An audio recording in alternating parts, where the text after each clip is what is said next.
안녕하세요. 저는 40대 초반 여자입니다.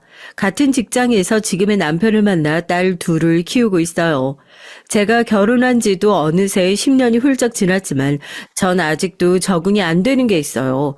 바로 저희 시댁입니다. 결혼한 지도 10년이 넘었으니 이제 익숙해질 만도 한데 이상하게 시댁은 갈 때마다 새롭고 낯설어요. 아무리 어머니, 아버님, 아가씨라고 10년을 넘게 불렀어도 가족 같은 느낌이 전혀 들지 않습니다. 오히려 남보다 못한 것 같아요. 아무리 그래도 며느리가 시댁 식구한테 남보다 못하다니 제 말이 좀 심했나요? 하지만 제 진심이에요. 옛말에 손뼉도 마주쳐야 소리가 난다고 제가 아무리 잘해보려고 해도 상대방이 받아줄 생각을 하지 않으니 그게 마냥 쉽지가 않습니다. 그럴 만도 한 게 시댁은 구성이 좀 특이해요. 시아버지는 현재 8순이 다 되셨는데 시어머니는 환갑 조금 넘으셨죠.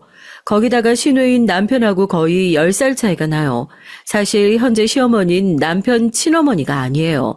남편이 초등학교 때 어머니께서 지병으로 돌아가셨는데 시아버지께서 30 간 넘은 지금의 새해 어머니와 재혼하셨다고 하더라고요. 시누이인 남편의 이복 동생이고요. 그러다 보니 집안 분위기가 일반적이진 않아요. 시아버지와 시어머니께서 나이 차이가 많이 나다 보니 시아버지는 시어머니로 공주처럼 대접하십니다. 남편과 달리 막내인 시누인 마치 손녀처럼 우쭈쭈 하시고요. 결혼 전에 남편에게 익히 들어 시댁 상황은 다 알고 있었지만 막상 결혼해서 살다 보니 이게 생각보다 쉽진 않더라고요. 최근엔 이런 일도 있었어요. 제가 한 회사에서 근무한 지 15년이 돼서 회사에서 상품권이 하나 나왔죠. 백화점에서 사용할 수 있는 100만 원 상품권이었어요. 전 돈도 돈이지만 제가 한 회사에서 15년을 다녔다는 거에 스스로 너무 기특하고 좋아서 뭘 사야 하나 고민하고 있었죠. 남편이나 전 결혼하고도 쭉 열심히 일해서 갖고 싶은 걸 못 살 정도로 힘들게 살진 않았지만 그래도 15년 근속 기념으로 저도 저 스스로에게 선물을 좀 주고 싶었거든요. 그런데 그게 제 마음처럼 쉽지가 않았습니다. 하루는 시댁에 볼 일이 있어서 갔어요. 시부모님과 시누이까지 다 같이 저녁을 먹는데 남편이 제가 회사에서 15년 기념으로 선물을 받았다는 말을 꺼내더라고요. 남편은 나름대로 제가 회사에서 그런 큰 선물을 받았다는 게 자랑스러워서 시부모님과 시누이 앞에서 자랑하고 싶었던 것 같은데 시댁은 그런 분위기가 아니었어요. 특히나 시누이는 그런 좋은 기회를 놓칠 리 없었죠. 어머 언니 너무 좋겠다. 근데 언니 명품 가방 많지 않나요? 지금 들고 있는 것도 디올이고 저번에 들고 온 가방도 샤넬이던데. 굳이 언니 상품권 없어도 명품 가방 정도는 살 수 있잖아요. 난 백화점 명품관 가본 적도 없어서 명품 가방 하나도 없는데 나도 갖고 싶다.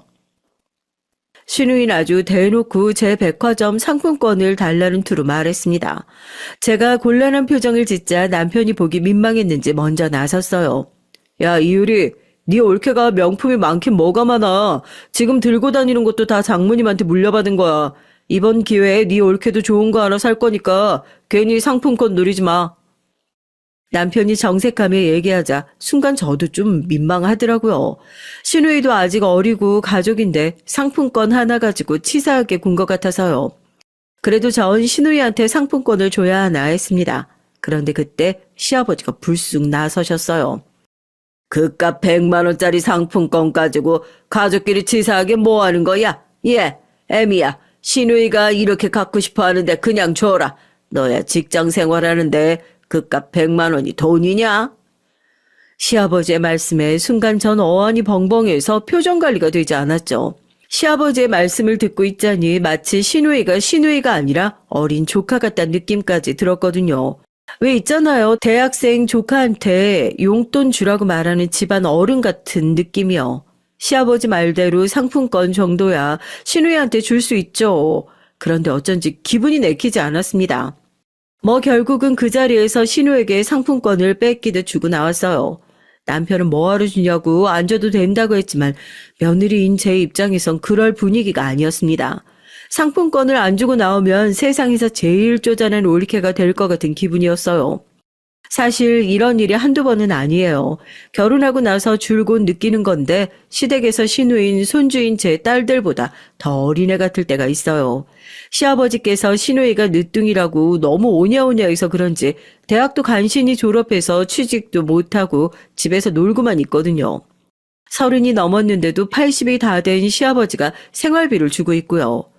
그런 시누이가 답답한지 남편도 시누이를 볼 때마다 취직이 안 되면 아르바이트를 하든지 공부라도 해야 하는 거 아니냐고 하지만 들은 채도 안 해요.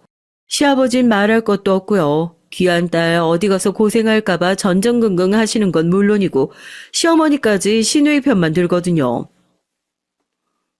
나가서 그거 몇 푼이나 번다고 힘들게 직장 생활을 뭐하러 해? 우리 유리 정도면 취직 안 하고도 좋은 집에 시집 가서 편하게 살 수 있는데. 우리 유리 내가 좋은 신랑감 찾아서 시집 보낼 거니까 걱정하지 마. 시어머니는 말도 안 되는 소리를 했어요. 시누이가 아무리 아직 젊어도 그렇지 조건 좋은 신랑감을 만날 정도는 아니거든요. 제 입으로 이런 소리 하긴 좀 그렇지만 학벌도 그저 그렇고 외모도 평범해요. 요즘 세상에 어떤 남자가 볼 것도 없는 여자랑 결혼하겠어요? 시어머니가 잘못 생각해도 한참을 잘못 생각한 거죠. 요즘 세상에 누가 나이 먹고 직업도 없는 여자랑 결혼해요? 안 그래도 철없는 애 괜히 주제 파악 못하게 하지 말고 어디라도 나가서 자기 밥벌이 하고 살게 해요. 남편도 시누이랑 나이 차가 많이 나서 다른 오빠들보단 여동생을 아기처럼 생각하죠. 그래도 이제 시누이도 성인이니 남편은 듣기 좋은 소리보단 객관적으로 옳은 소리를 해줍니다. 시부모님이 워낙 시누이 공주처럼 대하시니까 자기라도 똑바로 해야 한다고요. 유성이, 넌 오빠가 돼서 왜 동생 기를 죽이고 그래? 엄마 아는 사람 많은 거 몰라? 내 주변에 다 얘기해뒀으니까 우리 유리 금방 돈 많고 집안 좋은 남자 만나서 시집갈 거야. 두고 봐. 시어머니가 원래 집에 가만히 계시는 분이 아니에요. 등산에 노래교실에 배우러 다니는 것도 많고 모임도 많습니다. 그러다 보니 주변에 아는 사람들이 많아요. 툭하면 주변 사람들한테 돈 많고 집안 좋은 사람 있으면 우리 시누이한테 소개 좀 해주라고 여기저기 떠벌려 놨거든요.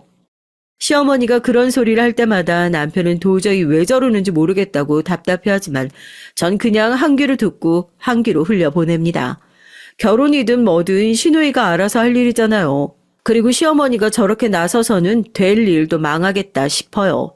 사실 제가 보기에도 돈 많고 집안 좋은 남자가 시누이를 거들떠도 볼 일이 없을 것 같거든요. 그런데 기가 막히는 건 시누이의 태도입니다. 시부모님이 아무리 자기 자식이 예뻐서 그런 소리를 해도 본인이 현실을 직시해야 하는데 시누이는 철이 없어도 너무 없어요. 오빠도 올케 같은 여자랑 결혼해놓고 왜 자꾸 나한테 일을 해라 말아야? 올케 언니는 나이도 많고 집안도 그냥 그런데 오빠처럼 돈도 많고 직업도 좋은 사람이랑 결혼했잖아? 난 올케에 비하면 나이도 10살이나 어리고 젊고 탱탱한데. 당연히 오빠보다 조건 좋은 사람 만날 수 있지. 요즘 아무리 자존감이 중요한 시대라고는 해도 그렇지 저 자신감이 도대체 어디서 나오는지 모르겠습니다. 제가 이런 말까지는 안 하려고 했는데 시누이가 툭하면 저에 비하면 남편이 아깝다고 하니 저도 기분이 상하더군요. 시누인 키가 150도 간신히 넘어요. 거기다 몸무게는 딱 봐도 70kg은 넘어 보입니다. 시아버지나 시어머니는 자꾸 동글동글해서 귀엽다고 하는데 제가 보기엔 전혀 아니에요. 외모로 사람을 판단하면 안 되지만 시누인 외모뿐만 아니라 성격도 어디 내놓을 정도가 안 돼요. 어디서 나쁜 건 배워가지고 꼴에 제 앞에서 시누이 노릇을 합니다. 아직도 기억나는 게 첫째 애 낳고 시댁에 갔을 때였어요. 첫째가 이제 옹알이를 하고 분유를 먹을 때였는데 저더러 엄마 자격 어쩌고 하면서 말도 안 되는 소리를 하더라고요. 어머 언니, 모유 먹여야 애가 똑똑하다는데 이제 100일도 안 된 애를 분유 먹이면 어떡해요? 안 그래도 노산이라 애한테 안 좋을 텐데. 언니는 애한테 미안하지도 않아요? 언니는 아무래도 다른 엄마들보다 모성애가 좀 부족한가 보다. 내가 이래서 결혼도 빨리 하고 애도 빨리 낳고 싶은 거라니까. 저도 결혼한 지 얼마 안 됐을 때라 시누이가 대학생이었어요. 세상 물정이라고 모르는 새파랗게 어린애가 시누이랍시고 저딴 소리를 하는데 기가 차더라고요. 내가 육아휴직을 3개월만 쓰기로 해서 다음 주면 출근이라 어쩔 수가 없어요. 거기다가 저 또 양이 얼마 안 돼서 먹이기엔 부족하더라고요. 그래서 그냥 분유로 갈아탔어요. 전 양이야 다 엄마 하기 나름 아니에요? 드라마에서 보니까 엄마들이 회사 출근해서도 화장실에서 젖혀서 몰래 회사 탕비실에 얼려뒀다가 먹이기도 하던데 새언닌 영 애한테 정이 없나 봐요. 아, 진짜 그때만 생각하면 아직도 화가 나요. 어린 년이 뭘 한다고 앞에서 깐죽대는데 아주 한판 해버리고 다신 보지 말까 싶을 정도로 짜증이 나더라고요. 드라마에 그런 장면 나오는 건 워킹맘들이 그 정도로 힘들다는 건데 아가씨 보기엔 그게 되게 좋아 보였나 봐요. 아무리 어린 시누이라도 성인인데 생각이라는 게 있으면 말을 가려서 해야 되는 거잖아요. 제가 이 집 며느리라도 엄연히 자기보다 10살이나 많은데 왜 자꾸 저렇게 싸가지 없이구나 싶었죠. 부모마다 각자 다 상황에 맞게 하는 거지. 네가 뭘 안다고 정인이 뭐니 그래? 괜히 뭣도 모르면서 시누이 노릇하지 말고 들어가서 공부나 해. 너 시험 기간이라고 하지 않았어? 그나마 다행인 건 남편도 본인 동생이 철딱선이 없다는 걸 진작부터 알고 있어서 그런지 항상 제 편이라 시누이가 허튼 소리 하면 똑같이 해줬습니다. 오빠는 결혼하더니 완전 세원이 편만 든다? 결혼 전엔 내 편만 들어주더니만. 오빠가 이렇게 사랑꾼인 줄 몰랐네. 대학생식이나 돼서도 오빠가 편을 들어준 애 만에 유치한 소리만 해댔죠. 전 신우이의 그런 철없는 모습을 보다 보면 굳이 저런 개념 없는 애를 내가 상대를 해야 되나 싶었지만 괜히 옆에 있던 시어머니나 시아버지가 신우이 훈수 두는 걸 보면 마냥 바보처럼 가만히 있을 수는 없었어요. 신우이가 조카 예뻐서 걱정되는 마음에 할 수도 있는 말이지 뭘 그런 걸 가지고 그래? 세아가 우리 이효리가 하는 말 틀린 거 하나도 없다. 요즘은 다들 애가 많지 않아서 귀하게 키운다고 엄마들이 남의 집 모유까지 사다가 먹인댄다. 근데 세아기 넌 100일도 안 된 애를 두고 젖을 아예 말려버렸다고 하니까 우리 착한 이효리가 같은 여자로서 이해가 안 돼서 그러는 거지. 구박하는 시누이에 말리는 시어머니까지 총체적 난국이 따로 없었어요. 시어머니의 말에 남편이 나서서 한마디 더 하려는 걸 제가 말렸습니다. 여기서 또 남편이 나서 봐야 편갈라서 싸우는 꼴밖에 안 되니까요. 나중에 아가씨 결혼하면 얼마나 좋은 날 엄마가 될지 궁금하네요. 전 저대로 애한테 잘하려고 노력하고 있으니까 걱정하지 마세요. 모유 안 먹이고도 건강하게 잘 키울게요. 결혼 전엔 시댁 식구들이 이런 사람들인 줄은 꿈에도 몰랐어요. 사실 남편과 직장에서 만나 연애 1년 넘게 했지만 전 결혼 생각까지는 없었거든요. 남편을 많이 좋아하기야 했지만 제가 아직 결혼 준비가 안 됐다는 생각에 결혼은 먼 얘기라고 생각했죠. 그러던 어느 날 휴일에 남편을 만나러 남편이 사는 집 근처에 간 적이 있어요. 평소처럼 남편이랑 밥을 먹고 커피숍을 가려고 하는데 어쩐지 남편이 평소와는 좀 다르다는 느낌이 들더라고요. 남편이 자꾸만 뭔가 주변을 의식하고 있다는 느낌이 들었죠. 그래서 남편에게 오늘따라 왜 그렇게 어색하게 구냐고 어디 아픈 거냐고 물었어요. 그랬더니 잠시 망설이던 남편이 조심스레 하는 말이 충격적이었습니다. 자기야 사실은 그게 참 이게 막상 말하려니까 민망하네. 오늘 자기가 나 만나러 우리 동네로 왔다니까 엄마랑 동생이 자기 한번 보고 싶다고 자꾸 그러는 거야. 남편이 구구절절 설명하는데 자꾸만 말끝을 흐리더라고요. 전 저나 남편이 둘 다 30이 넘었고 만난 지도 1년이 넘었으니 남편네 집에선 절 궁금해할 수도 있겠다 싶었어요. 당시에야 전 결혼 생각이 없었지만 남편은 그 전부터 결혼 얘기를 종종 하기는 했거든요. 아, 그래? 그럼 진작 말하지 그랬어. 안 그래도 나 자기 부모님이랑 여동생 궁금했었는데 한번 뵈면 좋지 뭐. 남편이 너무 긴장해서 눈도 못 맞추고 말을 하길래 전 예의상 빈말을 했어요. 저도 부모님이랑 여동생 궁금하다고요. 그런데 그때 정말 생각지도 못했던 일이 벌어졌습니다. 진짜? 잘됐다. 사실 아까 우리 밥 먹을 때부터 엄마랑 유리랑 옆 테이블에서 우리 보고 있었거든. 자기도 우리 식구들 만나고 싶어 하니까 그냥 아예 엄마랑 유리랑 이쪽으로 오라고 할게. 다 같이 커피라도 한 잔 마시자. 순간 전 너무 놀라서 말문이 턱 하고 막히고 말았습니다. 글쎄 남편 어머니와 여동생이 절 궁금해 하시기만 한 게 아니라 아예 남편을 따라 나와서 조금 전 식당에서부터 저희를 지켜보고 있었다네요. 그 말을 듣는 순간 저도 모르게 온몸에 소름이 돋았어요. 절 궁금해하는 마음을 이해 못하는 건 아니지만 아무리 그래도 사람을 몰래 옆에서 지켜봤다는 게 기분이 이상하더라고요. 뭐? 그게 무슨 소리야?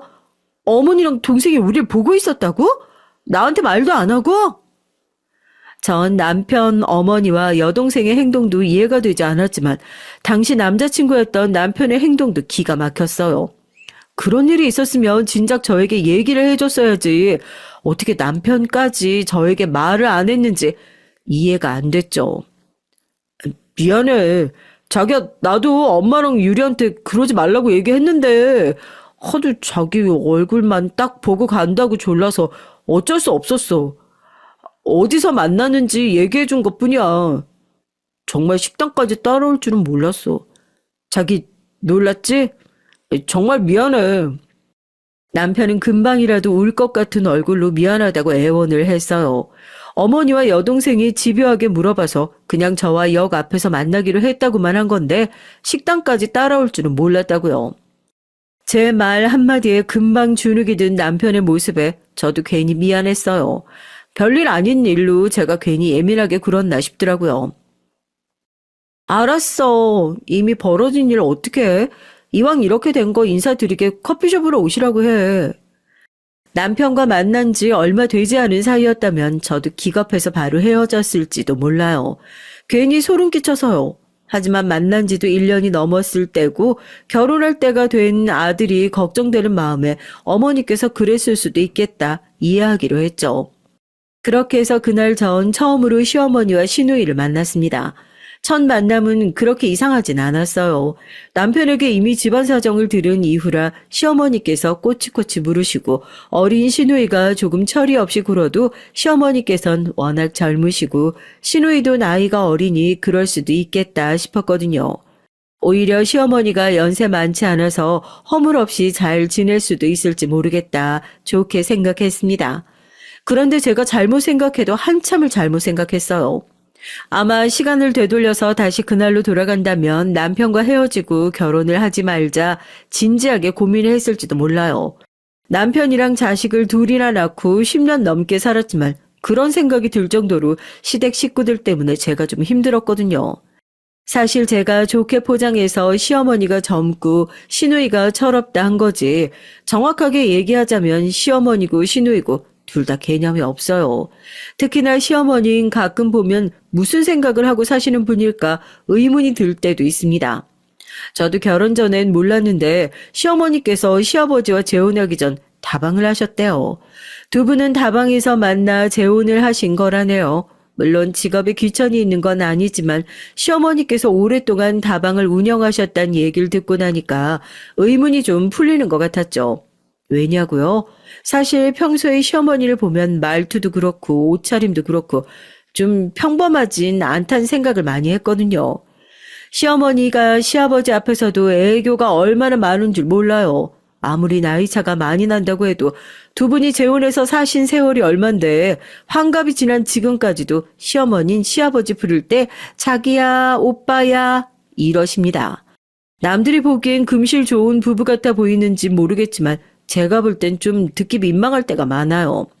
말투도 말투지만 사실 더 민망한 건 시어머니의 옷차림이에요. 상견례 때도 미니스커트를 입고 나오셔서 가족들을 다 당황하게 만드시더니만 알고 보니 그게 평소 옷차림이더라고요. 여름이면 어깨가 훤히 드러난 원피스도 입으시고 짧은 바지도 스스럼 없이 입으세요. 남편도 시어머니께 주책이라고 여러 번 얘기했지만 소용없답니다. 얘기해도 시어머니는 죽을 때까지 당신은 미니스커트를 입겠다고 하신대요. 내 남편인 네 아버지는 다 괜찮다고 하는데 아들인 네가 왜 난리야? 네 아버진 나더러 웬만한 젊은 애들보다 예쁘다고 아무거나 입고 싶은 거 다 사입으라고 했어. 그랬습니다. 제가 남편과 결혼한 지 얼마 되지 않았을 때까지만 해도 시아버지께서 시어머니가 어디 가서 뭘 하든 돈을 얼마를 쓰든 전혀 간섭하지 않으셨어요. 나이 차이가 많이 나서 그런지 시아버지 눈엔 시어머니가 마냥 젊고 어리게 보이는 것처럼 보였죠. 시아버지께서 젊어서 원래 사업을 크게 하셨대요. 그래서 제가 처음 결혼했을 때 서울에 아파트도 두 채나 있었고 상가 건물도 하나 있었습니다. 제가 남편과 결혼했을 때 곧 재개발 예정이었다는 아파트를 신혼집으로 주셨고 나머지 한 채인 시어머니 앞으로 해주셨어요. 시아버지께서 당신이 먼저 죽으면 그때 그 집을 가지고 팔던지 세를 주든지 알아서 하라고요. 그런데 저와 남편이 결혼하고 얼마 되지 않아 시어머니께서 사고를 쳤습니다. 당시에 뉴스에도 나올 만큼 큰 사건이었는데 시어머니께서 이상한 종교에 빠져서 거기다가 아파트 한 채를 그대로 날려먹었어요. 지금도 그때 일만 생각하면 너무 황당합니다. 처음엔 시어머니가 동네에서 알게 된 아줌마를 따라 평범한 교회인 줄 알고 갔다가 거기 사람들한테 홀딱 빠져서 같이 화장품이랑 약 같은 걸 팔기 시작한 거예요.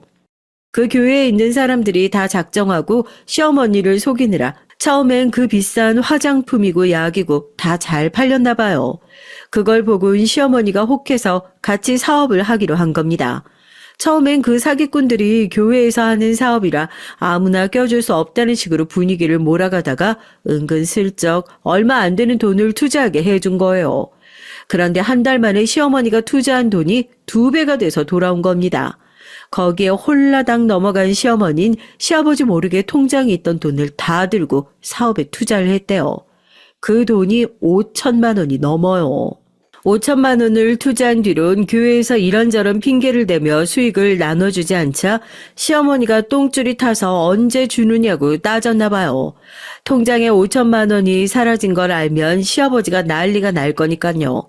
그러다가 시어머니가 마음이 쫄려서 돈을 다시 다 달라고 해야 하나 고민하며 전전긍긍할 때쯤 그 사기꾼 놈들이 수익금이라며 현금으로 2천만 원을 주고 시어머니를 팀장으로 승진시켜줬답니다. 거기서 시어머니는 이게 거짓말이 아니구나, 충분히 성공할 만한 사업이구나 확신을 가진 거죠. 그리고 그때 그 사기꾼 놈들이 본격적으로 시어머니에게 작업을 한 겁니다. 팀장님, 우리가 새로 매장을 몇 개 내려고 하는데 팀장님들 중에서만 몇 분 뽑아서 점포 운영권을 우선적으로 주려고 하거든요. 아시죠? 점포 운영하면 한 달에 매출 4, 5천도 그냥 가져가는 거. 사기꾼이 괜히 사기꾼인가요? 젊은 놈들이 어려운 말 섞어가면서 살살 꼬시니까 금방 넘어가신 거죠. 그 점포라는 거 내가 하려면 얼마나 있어야 되는데? 얼마 안 들어요. 딱 2억. 2억만 있으면 돼요. 근데 차려놓기만 하면 몇 개월이면 그 돈 다 벌어가는 건데 그 정도면 투자 금액도 아니죠 뭐.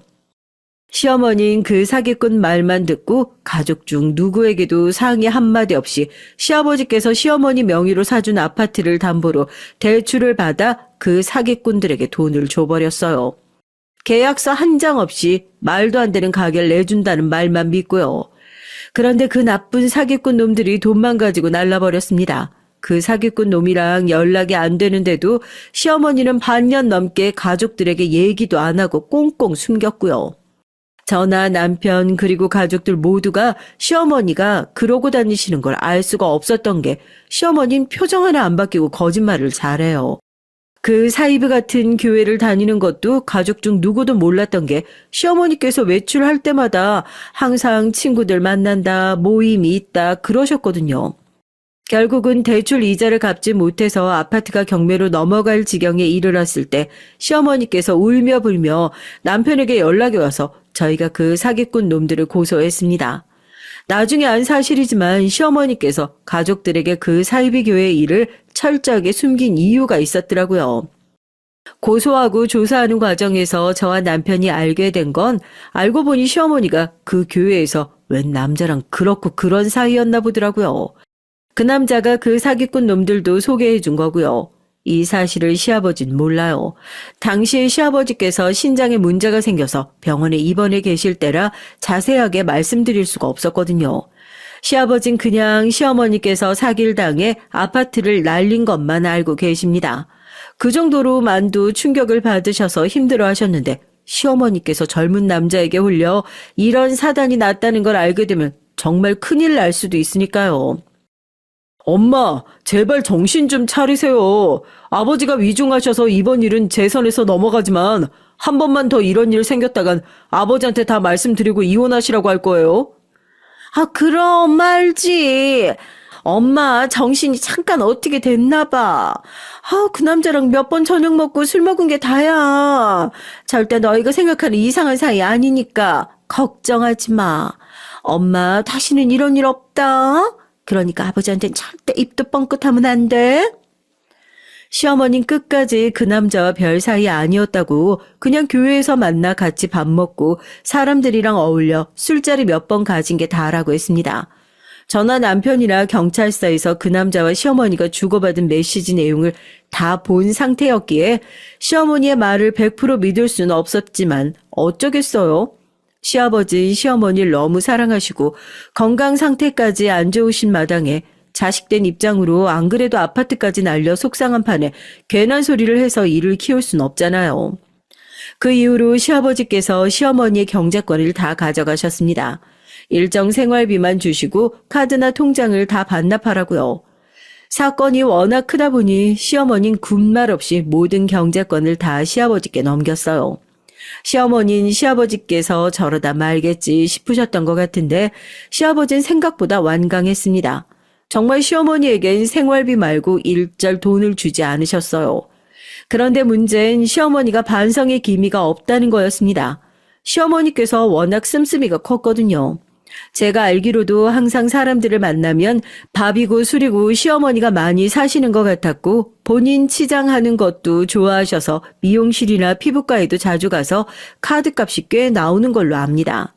물론 이제 상황이 달라졌으니 씀씀이를 줄여야 하는데 사람이 어디 변하나요? 시어머니는 씀씀이는 줄이지 못하고 카드를 계속 만들었나 봐요. 그러다 결국 시어머니는 카드 빚에 허덕이다 남편에게 연락이 왔습니다. 사실 그 전까진 시어머니가 카드 빚이 있는지 없는지 우리야 모르죠. 시어머니는 항상 이게 문제예요. 가족들한테 조금의 상의도 안 하고 뭐든 자기 맘대로 저질러버리는 대책 없는 성격이요. 시어머니는 다짜고짜 남편에게 찾아와 카드값을 갚아달라고 했습니다. 그런데 문제는 그 금액이 말도 안 되게 많았어요. 이게 다 뭐예요? 집에 있는 사람이 어떻게 카드값이 500만 원이 넘게 나와요. 시어머니의 카드 내역선 기가 막혔습니다. 대부분 술집과 식당이었고 미용실이나 피부과에서 거의 매일 긁었더라고요. 나도 이 정도 많이 나올 줄은 몰랐는데 자세히 보면 쓸데없는 데다가 쓴 돈 하나도 없다. 요즘 물가가 얼마나 비싼지 너희들도 알잖아. 그리고 엄마 얼굴 좀 봐봐. 주름 차글차글하면 사람이 얼마나 없어 보이는데. 참다 피부과 회원권 한번 결제하고 요즘 좀 살이 찌는 것 같아서 요가 좀 다닌다고 결제한 건데 이렇게 많이 나왔다니까. 시어머님 마치 카드를 남이 쓴 것처럼 얘기를 하시더라고요. 아들, 너도 알잖아. 너희 아빠가 카드값 300 넘으면 이혼이라고 한 거. 아무리 그래도 엄마가 이 나이에 이혼까지 당해야겠니? 나 없으면 네 아빠 누가 데리고 살아? 응? 아들, 이번만 좀 도와줘. 시아버지께서 몸이 좀 안 좋으세요. 원래도 당뇨가 있으셨는데 합병증이다 뭐다 해서 조금만 걸어도 힘들어하셔서 몇 년 전부터 일을 다 정리하시고 집에만 계세요. 그러다 보니 시어머니도 시아버지 간호한다고 전부 다 외출도 못하고 답답해하시긴 했죠. 아버지 건강 때문에 옆에서 돌보느라 답답해하시는 건 아는데 아무리 그래도 이건 아니죠. 제가 저번에도 카드값 갚아드리면서 이제 더는 못 도와드린다고 했잖아요. 500만 원이 웬 말이에요? 저 이렇게 큰 돈 없어요. 남편이 전에도 카드값을 한번 도와드렸는데 또 저런 소리를 하니 남편도 화가 날 만했죠. 그런데 문제는 시어머니는 양심이라는 게 없는 사람이라는 겁니다. 남편이 못 도와주겠다고 하니 바로 화를 냈어요. 말도 안 돼. 너희들 나이가 몇 살인데 돈 500도 없어? 너희 얼마 전에도 태국이다, 일본이다 여행 갔다 왔잖아. 둘이 놀러 다닐 때 돈은 있으면서 엄마 도와줄 돈은 없어? 너희들 나 도와주기 싫어서 일부러 그러는 거지? 이래서 남의 자식 키워준 공은 없다는 거라니까. 아유, 속 터져. 또 저소리였습니다. 시어머니는 자기가 필요할 땐 남편한테 아들 하면서 콧소리를 내고 아양을 떨면서 자기 분에 못 이겨 화가 날 때면 남편한테 남의 자식이란 소리를 스스럼 없이 했어요. 저도 그 소리를 들으면 이렇게 화가 나는데 남편은 얼마나 속상할지 생각하면 가슴이 아팠습니다. 사실 일일이 말 안 해서 그렇지 남편도 시어머니랑 살면서 고생이 많았더라고요. 신우이가 태어났을 때 남편은 고작 초등학생이었는데 시어머니가 애보다 힘들어서 나가버리면 남편이 혼자 신우이를 봤대요. 시어머니는 남편 밥도 안 주고 밤 늦게 술에 취해서 들어오는 날도 허다했고요. 그런 얘기 시아버지에게 하면 혹시나 이혼해서 시어머니가 떠날까봐 남편은 어린 마음에 말도 못했답니다. 그런 엄마라도 있는 게 좋아서요. 전 시어머니 하는 짓이 얄미워서 제가 나서서 한마디 했어요. 제발 그만 좀 하시라고요. 어머니는 말을 왜 그렇게 하세요? 저희도 어머니께 할 만큼 했어요. 그렇게 감당 못 하실 거면 카드를 쓰지 마셔야지. 자꾸 쓰시고 저희한테 갚으라고 하시면 어떡해요? 자꾸 이러시면 저희도 아버님께 말씀드릴 수밖에 없어요. 어머, 얘 말하는 것 좀 봐. 아니, 네가 이제 결혼한 지 좀 됐다고 시어머니를 우습게 하는구나? 그래, 어디 일러 봐라. 다 늙은 시부모 이혼해서 시아버지 호라비로 늙어 죽으면 좋기도 하겠다. 시어머니는 끝까지 나쁜 소리를 하고 가버렸어요. 그 모습에 남편은 한숨을 길게 쉬더니만 결국 시어머니의 카드값을 갚아주자고 했습니다. 전 남편의 행동에 더 화가 나서 그날 남편과 부부싸움까지 했어요. 당신이 이렇게 바보처럼 구니까 시어머니도 당신 호구로 보는 거야. 아무리 부모 자식 간이라도 지켜야 할 선이라는 게 있는 건데 언제까지 어머니 저렇게 막무가내로 구시는 거 이해하고 살 건데.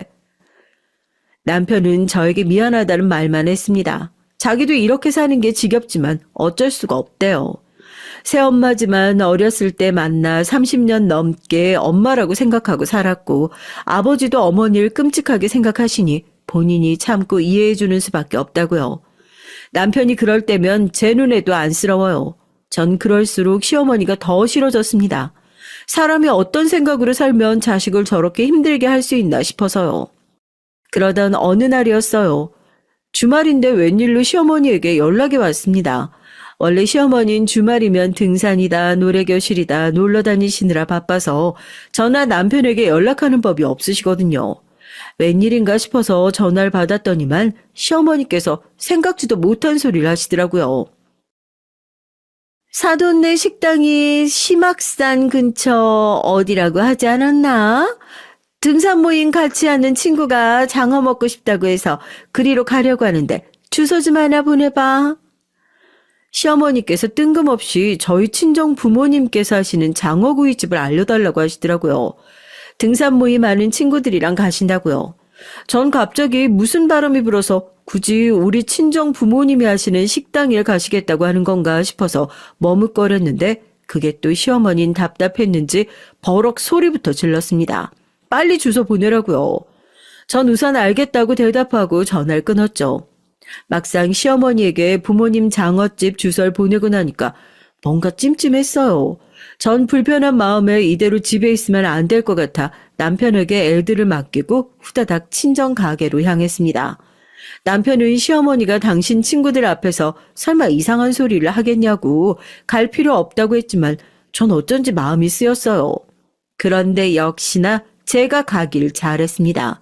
저라도 없었으면 정말 큰일 날 뻔했어요.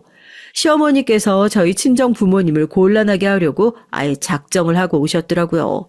제가 친정 부모님 식당에 갔을 땐 이미 시어머니와 등산 모임을 같이 하는 친구분들이 식사가 거의 끝나가고 있었어요. 제가 식당에 나타나자 시어머니는 저를 불러 친구분들 앞에 인사를 시켰습니다. 그리고 곧바로 이제 배가 불러서 그만 가봐야겠다고 계산대로 갔죠. 그런데 일은 거기서 터졌습니다. 제가 언뜻 계산서를 봤더니 가격이 만만치 않게 나왔더라고요. 도대체 아줌마들 열댓 명이 얼마나 먹었길래 거의 100만 원이 나왔습니다. 전 이상해서 친정 아버지에게 뭐가 이렇게 많이 나왔냐고 속삭였어요. 그러자 아버지께서 하시는 말씀이 집에 가져간다고 다들 포장까지 했답니다. 말도 마. 장어는 남자들이 먹어야 효과가 있다면서 남편들 갖다 준다고 다들 3인분씩 포장까지 했어. 거기다 장어탕에 복분자까지 포장해달라고 하더라니까. 시어머니 친구분들이 확실한 게 뻔히 사돈 내 가게라는 걸 알면서도 주책이라는 주책들을 다 부렸더라고요. 제가 오기 바로 전까지 술에 취해서 자리에서 일어나 춤까지 췄답니다. 거기다 각자 남편들 가져다 준다고 장어구이뿐만이 아니라 친정엄마가 직접 담근 복분자랑 장어탕까지 다 포장을 했대요. 그랬으니 가격에 100만 원이 나올 만도 했죠. 저야 웬일인가 싶었어요. 괜히 친정 부모님 가게 와서 이상한 소리나 하는 거 아닌가 했는데 이렇게까지 팔아주러 왔으니 오히려 고맙더라고요. 그런데 역시나 사람은 변하는 게 아니었습니다. 시어머니는 친정 부모님 가게 매상 올려주러 온 게 아니라 빈대를 붙으러 온 거였어요. 계산서를 제가 내밀자 시어머니는 물론이고 일행들이 다들 계산을 안 하고 가게 밖으로 나가려고 했어요. 시어머니와 사람들의 행동에 당황한 전 놀라서 덥석 시어머니를 붙잡았죠. 어머니, 지금 어디 가시는 거예요? 계산하셔야죠. 계산은 어느 분이 하시는 거예요? 제 말에 시어머니는 마치 못 들을 말을 듣기라도 한 것처럼 크게 웃었습니다. 그러더니 한다는 말이 가관이었죠. 어머머 얘 봐라. 기껏 내가 친구들 다 데리고 여기까지 왔는데 계산은 무슨 계산? 사돈 안 그래요? 우리 사이에 이 정도는 서로 베풀 수 있는 거잖아요. 시어머님 복분자를 먹고 정신이 어떻게 된 건지 계산을 못하겠다네요. 이미 친구들에게도 사돈이 쏘는 거라고 말 다 해놨대요. 전 시어머니의 뻔뻔한 태도에 기가 막혀서 말도 안 나왔습니다. 제가 너무 화가 나서 어쩔 줄 몰라 하니까 친정 아버지께서도 나서셨어요. 사돈, 무슨 말씀이신지는 아는데 아무리 그래도 10분이 오셔서 드시고 포장까지 거의 30인분을 드셨는데 이건 아니죠. 나중에 박가사돈이랑 오시면 그때는 저희가 대접하겠습니다.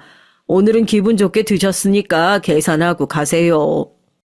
친정 아버지도 화가 나셨을 게 뻔한데 저희 시어머니다 보니까 꾹 참으시면서 점잖게 얘기를 하셨어요.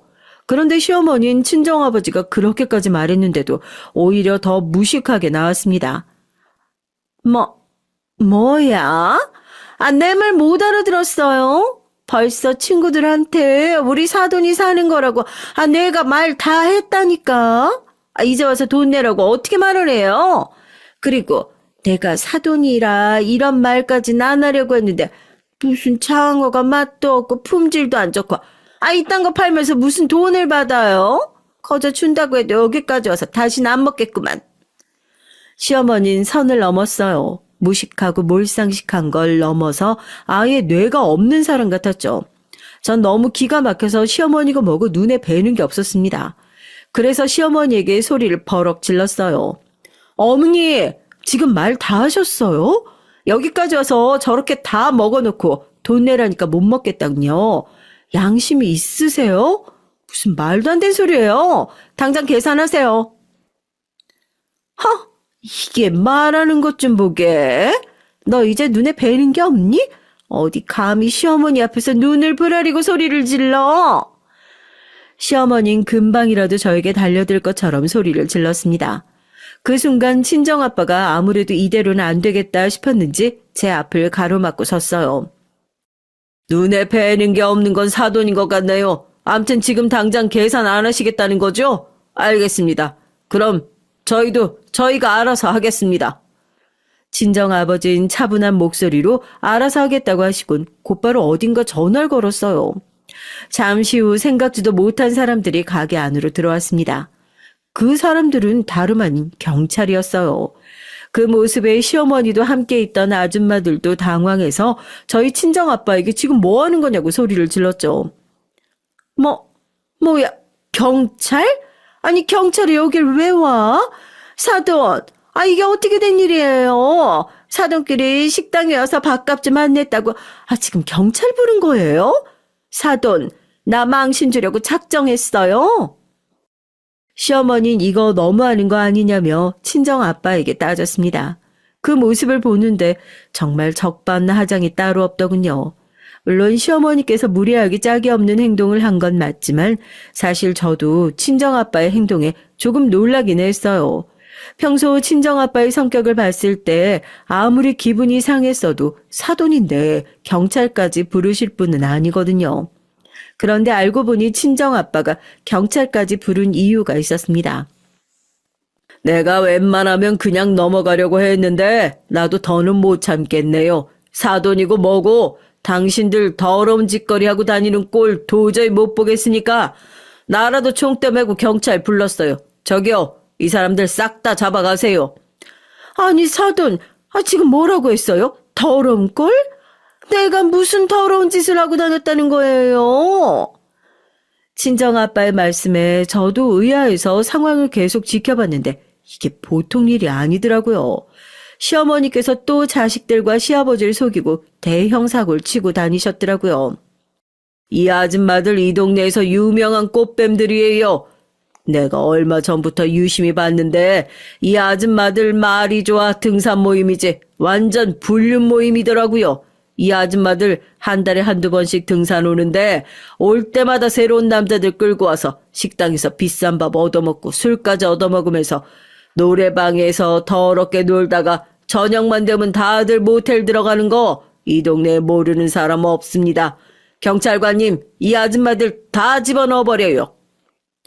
전 생각지도 못한 말에 놀라서 입이 쩍 벌어졌어요. 시어머니가 이번엔 그냥 바람만 피운 게 아니라 작정하고 남자들한테 밥값 뜯어내고 술값까지 뜯어내며 다녔다고요. 시어머니는 제가 아는 것보다 훨씬 더 개차반인 사람이더군요. 평소 등산 모임한다고 매주 나가시길래 등산이 좋긴 좋으신가 보네 싶었죠. 그런데 이런 이유가 있었더라고요. 시어머니가 등산한다고 만나는 아줌마들은 알고 보니 추잡한 꽃뱀이었고 모임은 불륜장이었습니다. 매주 함께 등산할 사람들을 모아 산에 갔다가 내려와서 남자 회원들에게 술 얻어먹고 놀다가 마음에 맞는 상대가 있으면 바로 모텔에서 더러운 짓거리하고 헤어지는 거였죠. 전 시어머니의 일도 일이었지만 이 사실을 친정아빠가 알고 계셨다는 거에 더 놀랐습니다.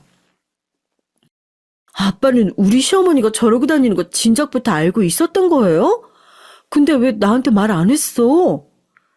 제가 다급한 목소리로 친정아빠에게 묻자 아빠는 명색이 사돈인데 이런 얘기를 어떻게 하냐고. 아빠도 이 사실을 알고 나서부터 내내 고민했었다고 하시더라고요. 그때 옆에 있던 친정엄마가 대신 얘기를 해주셨습니다. 우리도 얼마 전에 다른 가게 갔다가 우연히 알게 됐어. 왜 있잖아, 요 앞에 소갈비집. 거기 갔다가 너희 시어머니가 웬 남자랑 팔짱 끼고 나오는 거 보고 놀라서 네 아빠랑 도망치듯 나왔다니까. 근데 글쎄 그러군 차들이 쭉 바로 이 앞에 모텔 골목으로 들어가는데 아유 소름이 다 돋더라 얘. 그거 보고 네 엄마랑 이걸 어쩌나 고민하고 있던 차였는데 글쎄 네 시어머니가 그때 같이 있던 아줌마들 다 데리고 우리 가게에 올 줄은 꿈에도 몰랐지. 그러니까 말이야. 아니 우리가 다 아는 것도 모르고 어떻게 사돈네 가게에까지 와서 100만 원어치를 처먹고 돈을 안 내겠대. 저 옆편네 저 정도면 거짓병이다 거짓병. 시어머니가 아주 제 발등을 제대로 찍었더라고요.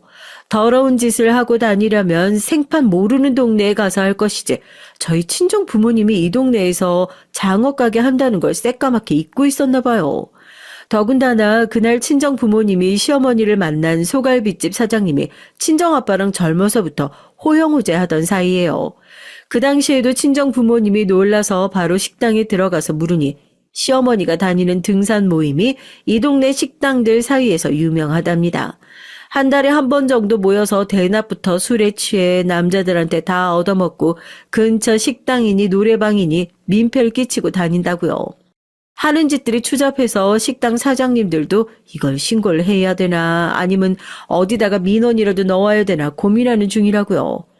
그런 모습을 직접 보고도 친정 부모님은 저에게 얘기를 안 하신 거예요. 저에게 그런 얘기를 하면 시어머니의 일을 남편도 알게 될 테니 남편이 힘들어할까봐 말을 하기 망설였던 거죠. 그것도 모르고 시어머니는 친정 부모님 가게에 가서 민폐를 부린 겁니다. 아이고, 경찰 양반, 왜 이래요? 우리 그런 사람 아니에요. 봐요. 오늘은 남자도 없잖아요. 그래요. 안 그래도 요즘 남자 회원들도 안 와서 속상해 죽겠는데. 억울하게 왜 이러는 거예요? 안 그래도 이 근방에 등산 모임이라고 와서 여자들이 남자들한테 밥이며 술 얻어먹고 몸 팔고 다닌다고 말 많았어요. 뭐 지금까지야 소문이라 더 조사해봐야 할 문제지만 어쨌든 오늘도 식당에서 돈 안 내려고 말도 안 되는 핑계 대고 영업 방해까지 하셨잖아요. 우선 서로 가서 얘기하세요. 워낙 이 동네에선 유명한 일이었는지 경찰들도 상황을 대충 알고 있었더라고요. 경찰 입으로 직접 얘기를 들으니 저도 얼굴을 들 수가 없을 정도로 민망했는데 뻔뻔한 시어머니는 이런 상황에서도 자기는 잘못이 없다고 딱 잡아댔어요. 아니, 여기가 우리 사돈 가게라니까? 애미야. 뭐 하고 있어? 내가 와서 얼른, 여기 경찰한테 이 얘기 좀 잘 해봐. 시어머니는 그 와중에도 절 부르면서 어떻게 좀 해보라고 했지만 전 너무 어이가 없어서 시어머니 쪽은 쳐다도 안 봤어요. 너무 쪽팔려서요. 애미야, 너? 아니, 사돈이 좀 도와줘요. 아이고, 큰일 났네, 이거. 우리 남편 알면 난리 날 텐데. 애미, 너 절대 네 시아버지한테 말하면 안 된다. 그럼 나 진짜 죽어. 시어머니는 경찰서에 질질 끌려가면서도 제가 시아버지한테 말할까봐 무서워했어요. 저렇게 남편 무서워하는 사람이 어떻게 그런 짓까지 했는지 모르겠습니다. 전 시어머니의 행동이 가소로워서 연신 실수만 튀어나왔어요.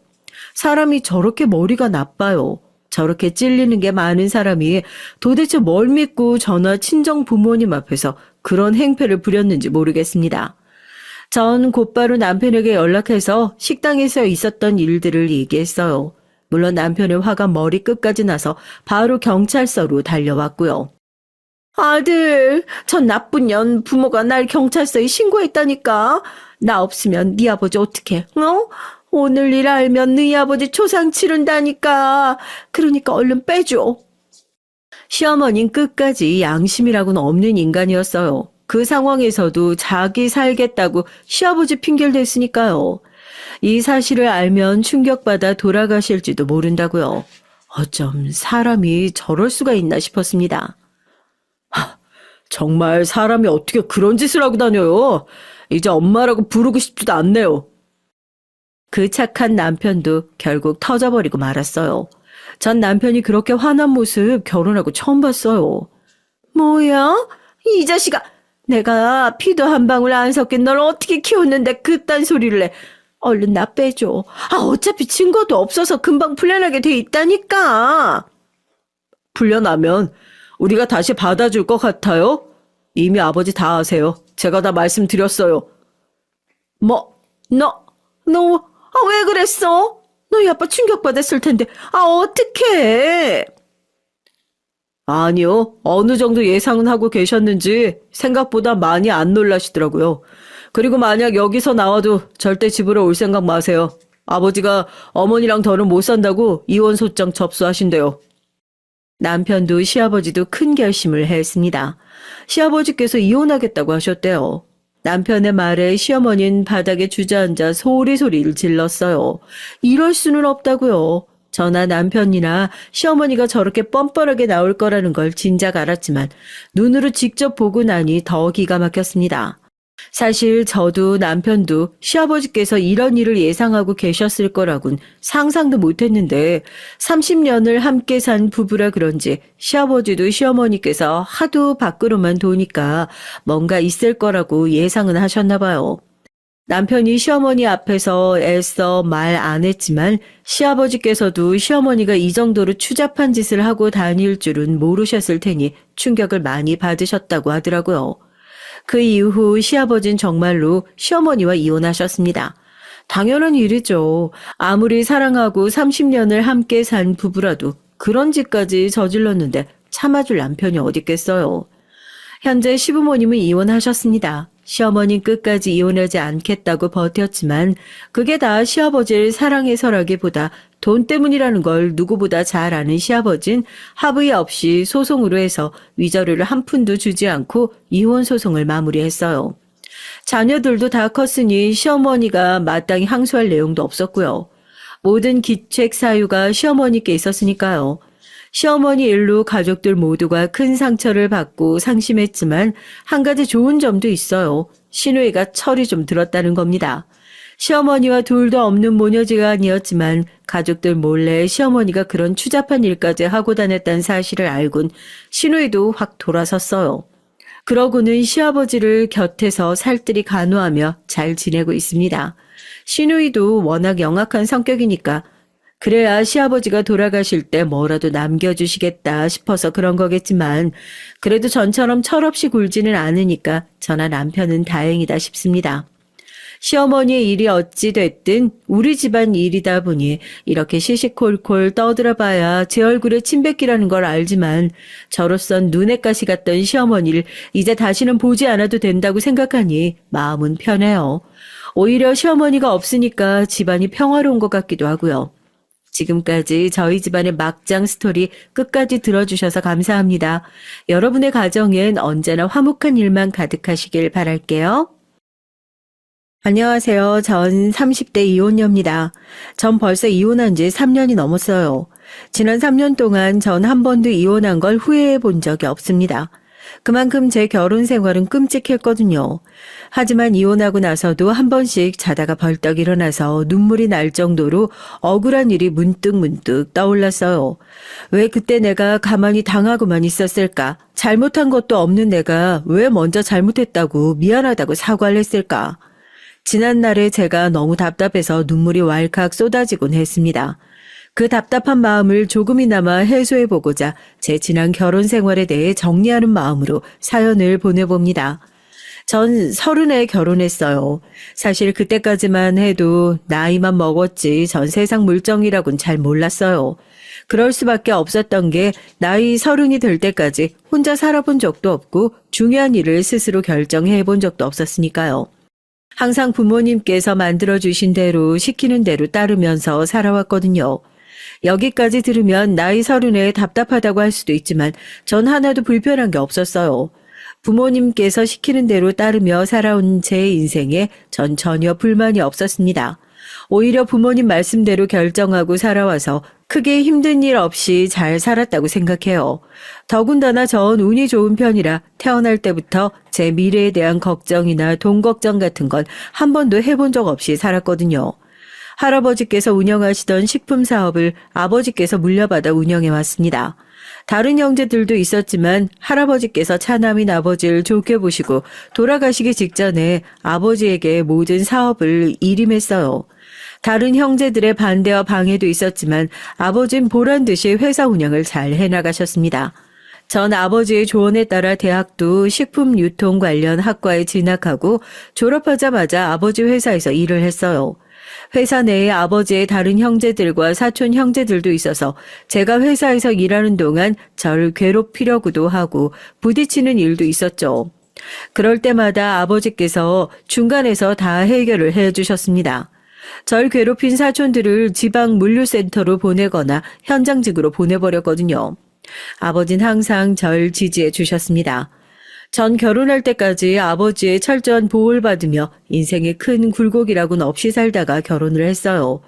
결혼도 아버지께서 미리 뽑아주신 신랑감들과 선을 봐서 결혼한 거예요. 남편은 맞선 자리에서 처음 봤을 때부터 저와 비슷한 사람이라고 생각했죠. 남편도 건설사를 하는 시아버지의 회사에서 일하면서 부모님과 가깝게 지내고 있었거든요.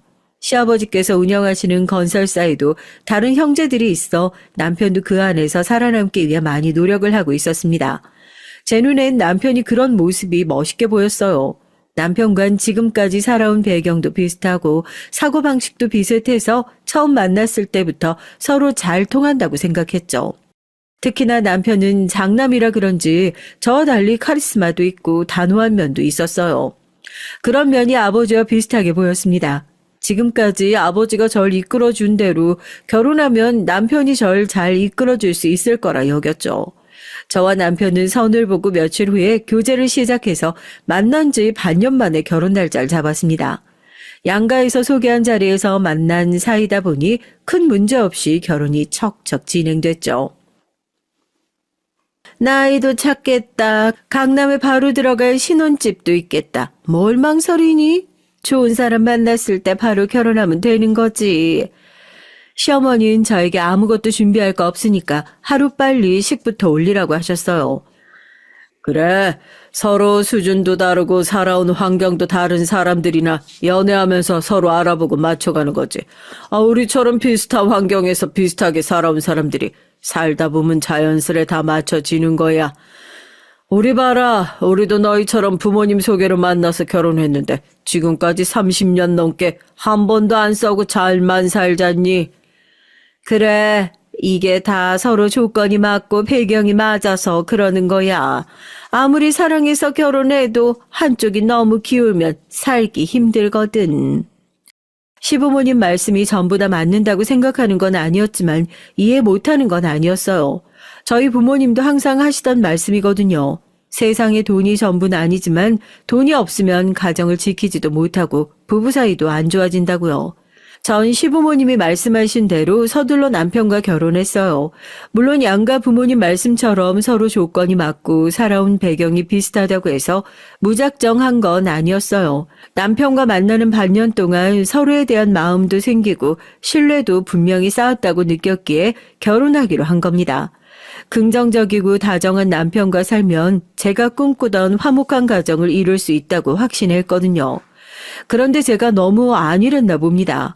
원래 신혼 초엔 다들 서로 맞춰가느라 많이 싸운다는 얘기를 들었는데 저와 남편이 이 정도로 안 맞을 줄은 몰랐어요. 결혼 전부터 시어머니께서 저에게 하신 말씀이 있어요.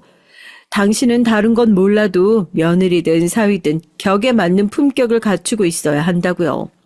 신혼집을 강남에 준비해 준 대신에 그 안을 꾸미고 채우는 건 앞으로 제 안목에 달린 일이라고 하셨습니다. 남편이 시아버지를 이어서 앞으로 큰 일을 할 사람인데 제가 어떤 아내가 되어주느냐에 따라 남편의 앞날에도 큰 영향을 미친다고요. 그리고 시어머니는 남편이 집을 나가 독립해 사는 꼴도 마음에 안 든다고 하셨죠. 원래 결혼 전까지 독립을 못하게 하려고 했는데 남편이 고집을 피우는 바람에 어쩔 수 없었답니다. 남편 고집이 보통이 아니라 시어머니 말도 안 듣는다고 답답해 하셨어요. 남편 길들이는 것도 아내 역할이야. 내 아들이지만 결혼 초에 걔 고집 못 꺾으면 너 평생 피곤하다. 네, 어머님. 제가 진우 씨랑 잘 상의해서 어머님 마음에 드시게 잘 해보겠습니다. 시어머니에게 들었을 때 설마 신혼집 꾸미는 거 가지고 남자가 고집을 피우겠어 했는데 사실이더라고요. 남편은 고집이 세도 너무 셌습니다. 전 남편이 총각 시절부터 살던 강남 아파트에서 신혼살림을 시작했어요. 40평대라 방 4개, 욕실 2개로 집이 넓었죠. 그런데도 결혼 전 남편 집에 가보니 남편 짐으로 집이 꽉 차 있더라고요. 남편이 워낙 집에 있는 걸 좋아한다는 건 진작 알고 있었어요. 항상 통화할 때마다 집이라고 했거든요. 친구를 만나서 집에서 쉬는 날도 집에서 뭐든 해결하는 것 같았습니다. 그래도 이건 좀 심했어요. 방 하나는 침실, 하나는 옷방, 하나는 술 보관용 방, 하나는 게임룸으로 빈 방이 하나도 없더라고요. 저도 결혼 전 유복하게 살았다면 살았으니 제 짐이 많았거든요. 저도 친정에 있을 때 제 방과 옷방, 방 2개를 사용했어요. 혼자 사는 남자가 어쩜 이렇게 잘 꾸며놓고 살았어? 너무 좋다. 근데 나도 이제 슬슬 짐 가져다 놔야 할 것 같은데 내 짐이 들어갈 데가 없는 것 같다. 옷방만 따로 인테리어 다시 할까? 나도 가져올 짐이 좀 많거든. 사실 전 결혼하면 앞으로 아이도 생길 텐데 이제 게임룸이랑 술 보관용 방은 정리해야 하지 않냐고 하고 싶었어요. 아이가 생기면 다 무용지물이 될 테니까요. 하지만 남편도 본갈라와 몇 년 동안 자유롭게 살았던 생활이 있으니 제가 마음대로 바꾸라고 할 수는 없었습니다. 대신에 남편이 알아서 절 배려해 주길 바랐죠. 인테리어를 뭐하러 다시 해. 당신 들어오기 전에 옷방 정리 좀 해둘게. 걱정하지 마. 시어머니가 하도 걱정하시길래 남편이 고집을 피우는 거 아닌가 했는데 그래도 남편은 옷방 정도는 정리를 해줄 것처럼 얘기를 했죠. 전 결혼식 전 신혼집으로 짐을 옮기기 위해 트럭에 짐을 실어 왔습니다. 전날 남편에게도 미리 말했고요. 그런데 신혼집에 도착했을 때 남편이 방 정리를 전혀 해놓질 않았더라고요. 거기다가 친정에서 보낸 이불이랑 옷방에 둘 가구들을 남편이 다 돌려보냈더라고요. 저한테 말도 안 하고요. 제가 분명 남편에게 말했어요. 인테리어는 남편이 할 필요 없다고 해서 안 했지만 그래도 제가 쓰고 싶은 이불이나 가구는 제가 알아서 구매하겠다고요. 방 정리한다더니 하나도 안 한 거야? 이러면 내 짐은 다 어디다 놔? 여기 장롱에 한 칸 다 비었잖아. 여기다가 두면 되지. 남편이 장롱을 열더니 덜렁 한 칸을 보여주는데 전 너무 기가 막혀서 웃음이 다 나왔어요. 자기야, 밑에 트럭 못 봤어? 사람 하나가 들어오는데 덜렁 한 칸은 너무한 거 아니야? 자기야말로 무슨 짐이 그렇게 많아. 당신 아무리 여유가 있어도 그렇지. 지금까지 부모님 돈으로 너무 사치 부리면서 산 거 아니야? 뭐? 아니, 내가 부모님 돈으로 사치를 부려? 다 내가 일해서 번 돈으로 산 거야. 전 순간 너무 기가 막혀서 어이가 없었어요. 본인은 40평이 넘는 집에 방 하나는 술 가득, 방 하나인 게임기로 가득 채워놓고 살면서 저더러 사치스럽다네요. 그건 그렇다 치고 엄마가 집으로 미리 이불이랑 가구 보냈다고 했는데 그건 또 왜 다 돌려보냈어? 명색이 신혼집인데 갖출 건 갖춰야지. 아, 뭐하러 이미 집에 있는 걸 또 사. 내가 쓰던 것들도 다 깨끗하고 얼마 안 된 것들이야. 괜히 쓸데없는데 돈 쓰지 말고 장인어른한테 얘기해서 회사에 투자금이나 좀 더 달라고 해. 이불이니 가구니 그런 건 내가 다 필요해서 산 건데 그거랑 회사 투자금이 무슨 상관이야? 물론 저희가 양가 부모님의 사업상의 비즈니스 같은 거 전혀 없이 사랑으로만 한 결혼은 아니었지만 아무리 그렇다고 해도 결혼 전부터 투자금이니 뭐니 하는 소리를 들으니 거슬리더라고요. 전 남편의 행동이 괘씸했습니다. 남편이 이 정도로 자기밖에 모르는 사람인지는 몰랐어요. 아무리 자기가 살던 집이라고 해도 결혼해서 같이 이 집에서 살기로 했으면 최소한 내가 들어올 수 있는 환경을 만들어줘야지. 자기 이렇게 배려심 없는 사람이었어? 전 남편을 만나고 처음으로 인상을 구기고 화를 냈어요. 정말 남편에게 실망해서요. 제가 그렇게까지 나올 줄 몰랐는지 남편도 조금 당황한 것 같더라고요. 알았어. 아, 난 자기가 데이트할 때마다 검소해 보이길래 원래 옷이나 가방이나 이런 거 관심 없는 줄 알았지. 아, 이렇게 짐이 많을 줄 알았나? 나도 30이야. 지금까지 사회생활 몇 년을 했는데 이 정도도 짐이 없겠어? 사실 그날 전 남편에게 화를 내며 당장 방을 비워달라 소리치긴 했지만 저도 남편을 전혀 이해 못하는 건 아니에요. 저나 남편처럼 부모님이 다 알아서 해주는 가정에서 고생 모르고 자란 사람들은 사실 다른 사람의 마음을 잘 헤아릴 줄 모릅니다. 저도 이기적이고 저밖에 모른다는 소리 살면서 많이 들었어요. 나이가 30이니 저도 남편이 첫 남자친구는 아니죠. 대학 때부터 여러 번 연애도 했습니다. 그런데 남자친구들과 헤어질 때마다 공통적으로 들은 얘기가 있어요.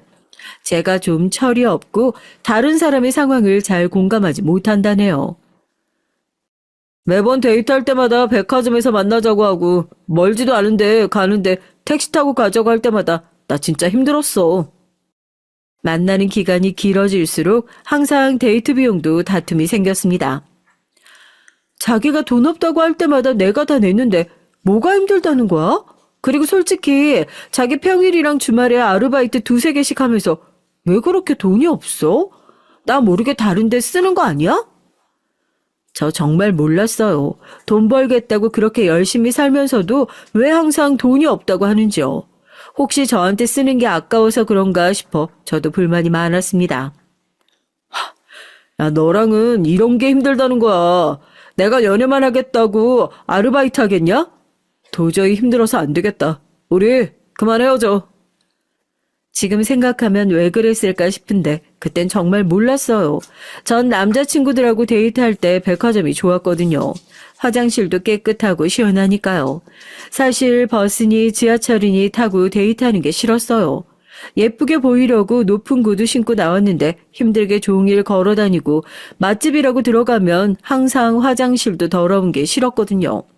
데이트 비용도 그래요. 전 항상 아빠가 준 카드로 생활비를 썼으니까 비싸고 싸고 전혀 생각할 필요가 없었거든요. 남자친구가 돈이 없으면 제가 내면 된다고 생각했죠. 그런데 남자친구는 그렇지 않았나 봐요. 제가 낼 테니 그냥 택시를 타자고 할 때마다 남자친구는 자존심 상했답니다. 남자친구가 학비며 용돈까지 다 스스로 벌고 있다는 건 정말 나중에야 알았어요. 정말 좋아했던 남자친구와 헤어지고 직장 생활하면서 저도 많이 달라졌다고 생각했어요. 더는 백화점에서 데이트하지 않아도 괜찮았고 제 월급을 차곡차곡 모아 차를 샀거든요. 더는 택시를 타지 않아도 됐습니다. 제가 태워주면 되니까요. 그런데 이제 더는 저도 저와 상황이 다른 남자를 만나고 싶지 않았습니다. 남편과 결혼하면서 저도 알게 된 사실인데 남편과 만나 연애하면서 난 이런 연애가 맞는 사람이구나 깨달았거든요. 속물이라고 해도 알 수 없지만 어디를 가든 뭘 먹든 데이트 비용 같은 거 걱정하지 않고 만나는 연애가 편하고 좋았어요. 그래서 남편과 결혼한 겁니다. 안정적이고 편안한 가정을 꾸리기 위해서요. 그런데 제 생각은 틀렸어요. 결혼식을 올리고 신혼여행에 다녀올 때까지만 해도 남편과 제가 조금 다르긴 했지만 그렇다고 살면서 문제가 될 정도로 서로 이해하지 못한다고 여기진 않았어요. 살다 보면 충분히 극복할 수 있는 문제라고 생각했죠. 그런데 남편은 제가 생각한 것보다 훨씬 더 문제가 많았습니다. 집 인테리어나 방 정리하는 정도는 빙산의 일각이었어요. 남편은 정말 자기중심적이었어요. 평일과 주말 한 주의 일정이 자기 마음대로였죠. 평일엔 퇴근하고 집에 들어오면 저녁도 먹지 않은 채 게임방에 들어갔고 저에게 저녁을 차려서 게임방으로 가져다 달라고 하곤 밥도 게임방에서 혼자 먹고 새벽 1~2시가 될 때까지 나오지 않았습니다. 주말도 마찬가지였고요. 아침에 눈 뜨면 게임방에 들어가 하루 종일 처박혀 있다가 저녁이면 친구들을 집에 불러 밤새 술을 마셔댔어요. 처음엔 저도 남편을 이해해보려고 노력했어요. 일이 힘들어서 스트레스를 풀려고 하는 건데 다 큰 성인을 게임 좀 한다고 아내가 매일 잔소리하면 남편이 결혼한 걸 후회할지도 모른다는 걱정이 됐거든요. 전 남편과 사이좋게 지내고 싶었습니다. 남편도 30년 넘게 살아온 방식이 있는데 결혼했다고 하루아침에 제 마음대로 바꾸려고 하면 자꾸만 싸워야 하니까요.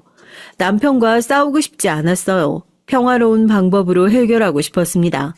저희 부모님도 시부모님도 이런 과정을 거쳐서 평화롭고 안정적인 가정을 만들었다고 했으니까요.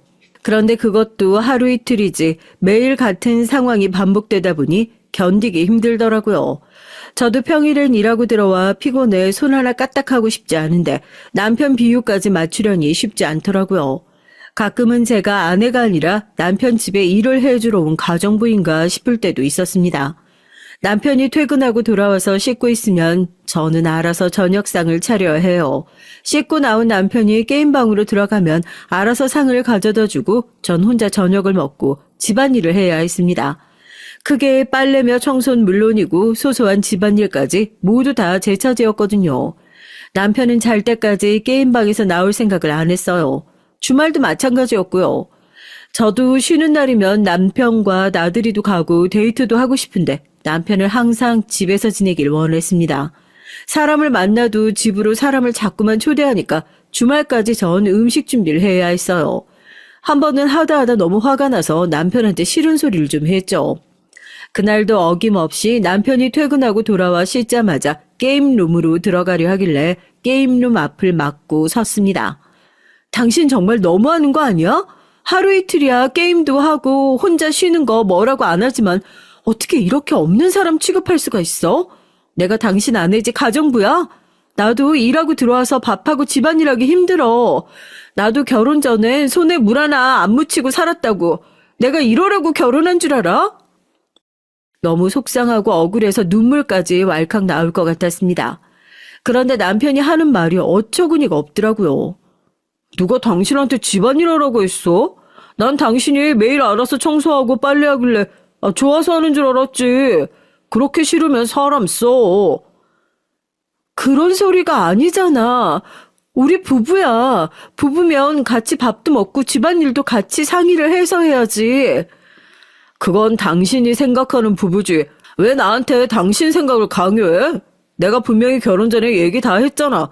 난 결혼해도 각자 사생활 존중하면서 살고 싶다고.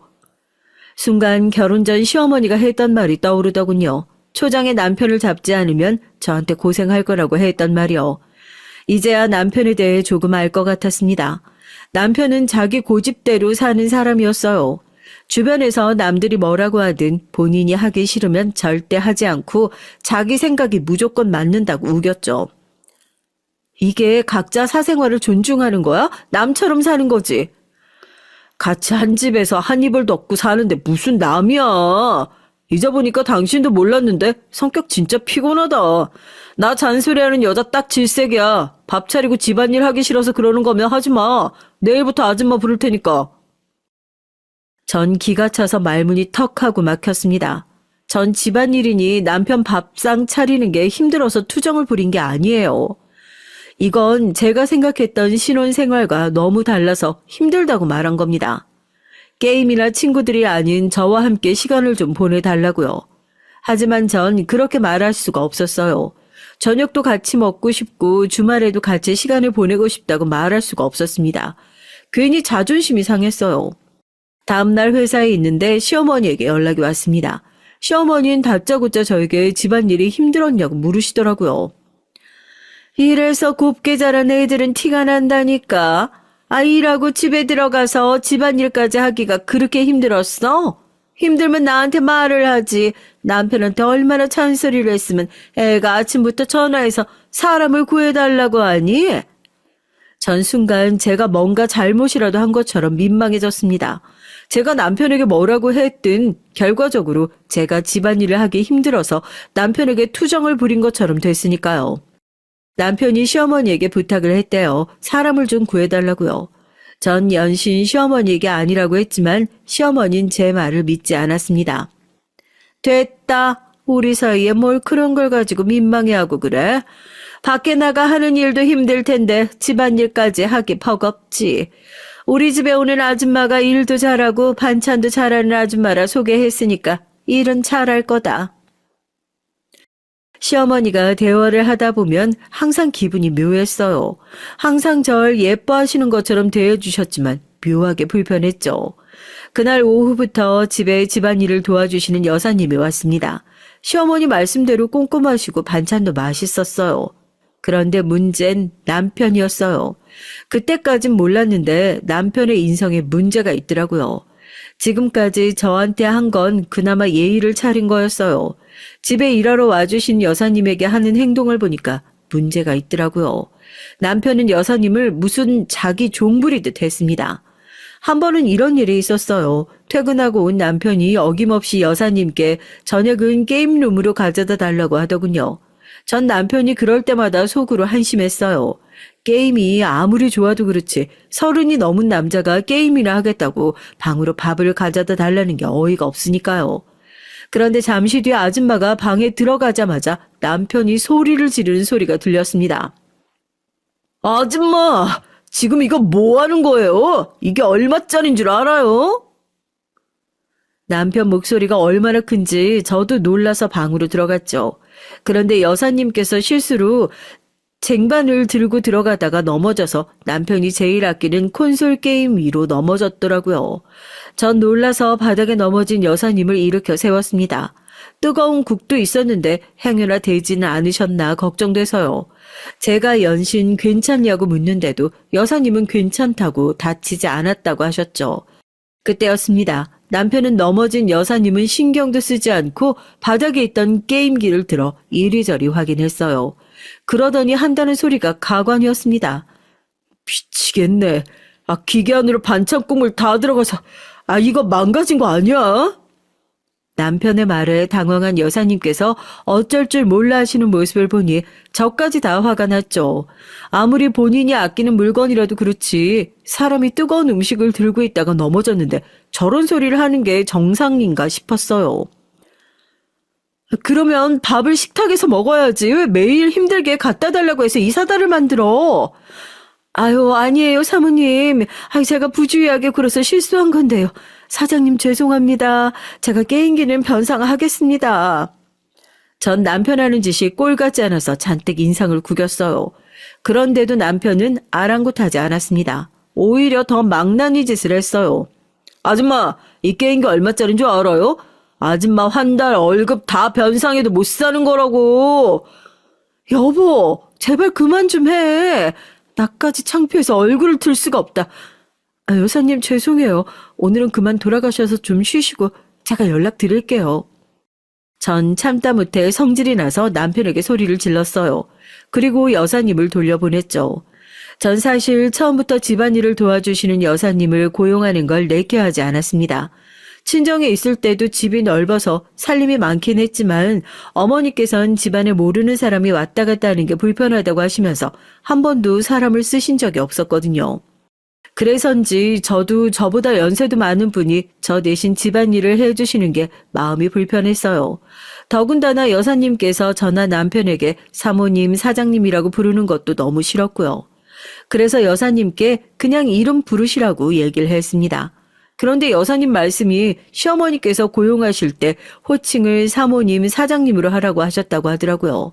전 매번 들을 때마다 불편했지만 시어머니께서 시킨 일이라고 하니 불편해도 참고 넘겼죠. 그런데 남편이 도가 지나치게 구는 일까진 도저히 참을 수가 없었습니다. 얼마 전에 남편이 본인 속옷은 꼭 손빨래 해달라고 여사님께 욕을 했을 때도 어이가 없어서 제가 왜 그러냐고 한 소리 했는데 그때 남편이 저에게 콧방귀를 뀌며 얘기를 하더라고요. 당신은 사람 부려본 적이 없어서 모르나 본데 내 돈 받고 일하는 사람한텐 내가 원하는 걸 명확하게 얘기를 해줘야 상대방도 편한 거야. 남편은 언제나 본인 말이 옳다고 했습니다. 남의 말은 아예 들으려고도 하지 않았어요. 더군다나 남편은 속도 좁고 뒤끝도 있었죠. 그날 반찬이 흘러들어간 게임기는 결국 망가져서 남편이 수리를 맡겼습니다. 새로 사야 할 정도는 아니었어요. 그런데 남편은 여사님 때문에 멀쩡했던 게임기를 수리 맡겼다는 사실이 짜증이 났나 봐요. 그날부터 유치하게 여사님을 괴롭혔습니다. 밥을 차려주시면 반찬이 짜네, 국이 싱겁네 투덜거렸고 여사님이 청소를 하거나 정리를 해둔 방식이 마음에 안 든다며 자꾸만 여사님에게 훈계를 했죠. 남편은 가만 보면 나이를 헛먹은 것 같아요. 겉으로 보기만 성인이지 속은 아직 18살 어린애 같았습니다. 그러던 어느 날이었습니다. 결국은 여사님께서 일을 그만뒀어요. 남편이 선을 넘었거든요. 하루는 시어머니께서 집에 놀러 왔습니다. 잠시 우리 집 근처에 약속이 있어서 오셨다가 절 주신다고 옷을 사오셨더라고요. 옷은 비싼 명품이었습니다. 전 부담스러워서 무슨 날도 아닌데 왜 이렇게 비싼 선물을 주시냐고 물었어요. 그러자 시어머니께서 하시는 말씀이 또 미묘하게 불편하더라고요. 네가 다른 건 다 괜찮은데 영 옷을 잘 못 입더라. 물론 사돈댁이 워낙에 검소해서 옛날부터 소박하게 사셨다는 거야 잘 알지만 이젠 우리 집 며느리인데 네 남편을 봐서라도 잘하고 다녀야지. 전 순간 얼굴이 붉어졌습니다. 같은 말이라도 그냥 제가 생각나서 사셨다고 하면 되는데 콕 집어서 제가 평소에 옷을 잘 못 입었다고 하니까 무안하더라고요. 그런데 제 마음을 알 리 없는 시어머니는 자꾸만 저에게 옷을 입어보라고 했어요. 그런데 그때였습니다. 마침 설거지를 하고 있던 여사님에게 남편이 하지 않았으면 좋았을 말을 했어요. 어머님 말씀이 맞아요. 당신이 워낙 소탈해서 없는 사람들하고도 잘 어울리고 있는 티 안 내는 건 아는데 이제 내 수준에 맞춰야지. 당신 입던 보세 옷이랑 신발들 다 정리해서 아줌마한테 주는 건 어때? 아줌마 따님이 30 못 됐다고 했던가? 아마 이 사람이 입던 거 딸한테 갖다 주면 좋다고 입을 거예요. 이 사람 옷이 완전 싸구려는 또 아니거든요. 남편은 뭐가 재밌는지 배까지 잡고 끄끄거리면서 웃었습니다. 저까지도 불쾌했어요. 전 미간을 구기며 남편에게 한 소리를 하려고 했습니다. 그런데 그 순간 지금까지 잘 참고 있던 여사님께서 폭발하고 말았죠. 아유, 내가 웬만하면 몇 푼이라도 벌어보겠다고 좀 참아보려고 했는데 더는 안 되겠네. 이런 싸가지 없는 자식아. 네가 뭔데 내 딸까지 무시하고 난리야? 내 딸도 샤넬 가방 들고 루이비통 옷 입거든. 여사님은 손에 끼고 있던 고무장갑을 벗어 남편의 면상에 집어 던졌습니다. 남편의 얼굴에 비눗물이 잔뜩 튀었어요. 그 모습을 보는데 저까지 다 속이 시원하더라고요. 어머, 이 아줌마가 지금 뭐 하는 거야? 어디 감히 내 아들 얼굴에 고무장갑을 던져? 반면 시어머니는 난리가 났어요. 어디 감히 내 아들 얼굴에 고무장갑 던지냐고 노발대발했습니다. 당신 아들은 뭐가 특별해서 고무장갑 좀 맞으면 안 돼? 잘못하면 맞기도 하는 거지. 그러게 아들 새끼를 왜 저 따위로 키웠어? 여사님은 다시는 부르지 말라고 소리를 지르곤 집을 나가버렸습니다. 태어나 처음으로 맞아봤던 남편은 놀라서 그대로 자리에 선 채 어안이 벙벙해 보이더라고요. 시어머니는 그런 남편에게 다가가 괜찮냐고 계속 물었죠. 이 여편네는 어디 사람이 없어서 저런 여자 소개한 거야? 아유, 속상해. 우리 아들 괜찮아? 예, 세아가 너는 뭘 멀뚱하게 보고 있어. 얼른 가서 수건 가지고 와. 시어머니는 무슨 큰일이라도 난 것처럼 노발대발했어요. 여사님 말 틀린 거 하나도 없습니다. 아들을 저렇게 오냐오냐 키웠으니 이런 일도 당하는 거죠. 요즘 같은 시대에 삼시세끼 굶어서 남의 집 일하는 사람 없습니다. 무슨 일을 하든 자식에게 손 안 벌리고 당당하게 살려고 다들 열심히 살아요. 그런 사람한테 자식까지 들먹이며 개소리를 해대는 얼굴에 고무장갑 맞죠. 남편은 맞아도 쌉니다. 이래서 내 돈 주고 부리는 사람한테는 잘해주면 안 되는 거라니까. 저렇게 자기 주제를 모르고 선을 넘어요. 시어머니는 남편이 했던 말과 똑같은 소리를 해댔어요. 도대체 선을 넘은 게 누군데 누구더러 선을 넘었다고 하는지 모르겠더라고요. 이래서 가정교육이 중요하다는 말이 있나 봅니다. 시간이 지날수록 제가 몰랐던 남편의 다른 모습을 보고 나니 저도 모르게 자꾸만 남편에게 정이 떨어지더군요. 그러던 중 말도 안 되는 일이 벌어졌어요. 아버지 회사에 일이 생겨 문제가 커졌습니다. 큰아빠가 아버지에게서 경영권을 뺏어오려고 말도 안 되는 누명을 씌웠거든요. 아버지가 투자한 적이 없는 회사에 아버지가 투자했다는 도장이 찍혀 있었습니다. 그리고 그 회사에 투자한 비용이 아버지의 비자금이라는 말도 안 되는 증거가 나왔고요. 그래서 하루아침에 아버지가 회사에서 쫓겨나게 생겼습니다. 이미 큰아빠가 손을 써둬서 회사 안에 아버지 팬은 아무도 없었고요. 전 정신이 하나도 없었어요. 저라도 아버지의 누명을 벗기 위해 노력했지만 제가 할 수 있는 일은 없었습니다. 제가 친정 일로 바쁘다 보니 자연스레 남편에게 아버지 회사 일을 얘기했어요. 그러면서 남편에게 도움을 좀 청했습니다. 당장 저까지도 회사에 갈 수 없는 상황이다 보니 자세한 회사 상황을 알 수가 없었거든요. 더군다나 저희 쪽 변호사는 자꾸만 아버지가 경영권을 뺏기지 않을 가능성이 현재로서는 없다고만 했고요. 그래서 전 남편에게 부탁을 좀 했습니다. 남편네 회사 쪽 변호사한테 일을 알아봐 달라고 했어요. 그런데 남편 말이 좀 이상하더라고요. 안 그래도 내가 좀 알아봤는데 장인어른은 도대체 그런 무모한 짓을 왜 하셨대? 아무리 욕심이 많아도 그렇지 회사 돈을 횡령하려면 어쩌자는 거야? 당신 지금까지 내 말 뭘 들은 거야? 아버지가 그런 게 아니라고 누명 쓴 거라고 했잖아. 남편은 제 말이 아니라 다른 사람들이 하는 말을 믿었습니다. 그거야 당신 생각이지. 회사가 장난도 아니고 증거가 이렇게 확실한데 아니라고 잡아뗀다고 누가 믿겠어? 더군다나 당신네 변호사까지 소송해도 어려울 거라고 했다면서? 그 순간 전 절망했습니다. 제가 남편과 결혼해서 가족이 된 건 안정적인 가정을 이루고 행복하게 살기 위해서였어요. 서로 다르고 이해하지 못하는 부분이 있어도 힘들고 아플 땐 한편이 되어줄 배우자라고 믿었기 때문에 결혼한 거예요. 그런데 제가 사람을 잘못 봐도 한참을 잘못 봤더라고요. 남편은 제 편이 되어 절 도와줄 생각이 없었습니다. 거기다가 그날 이후 남편의 태도는 더 저를 화나게 했고요. 남편이 절 무시하기 시작했거든요. 예전에 집안일을 해주러 오셨던 여사님께 하듯이 저에게 했습니다. 당신 세탁소에서 내 옷 안 찾아왔어? 집에서 노는 사람이 도대체 뭐라는 거야? 이래서 가정교육이 중요하다고 하는 거라니까. 남의 돈 거저 먹으려고 하잖아. 전 순간 제 두 귀를 의심했어요. 남편이 저에게 하는 소리가 맞나 싶어서요. 당신 그게 무슨 소리야? 내가 남의 돈을 거저 먹으려고 하다니? 도대체 누가 누구의 돈을 먹었다는 거야? 누구 돈이긴 누구 돈이야. 내 돈이지. 당신 장인어른 때문에 회사에서 쫓겨난 지가 벌써 몇 달째야. 집에서 놀면서 내 돈이라 축내고 있었으면 내 돈 거저 먹으려고 하는 거 맞지? 세상에 이런 남편이 또 있을까요? 어떻게 남편이라는 인간이 억울하게 회사에서 쫓겨난 아내에게 집에서 논다고 자기 돈을 거저 먹으려고 한다는 소리를 할 수 있을까요?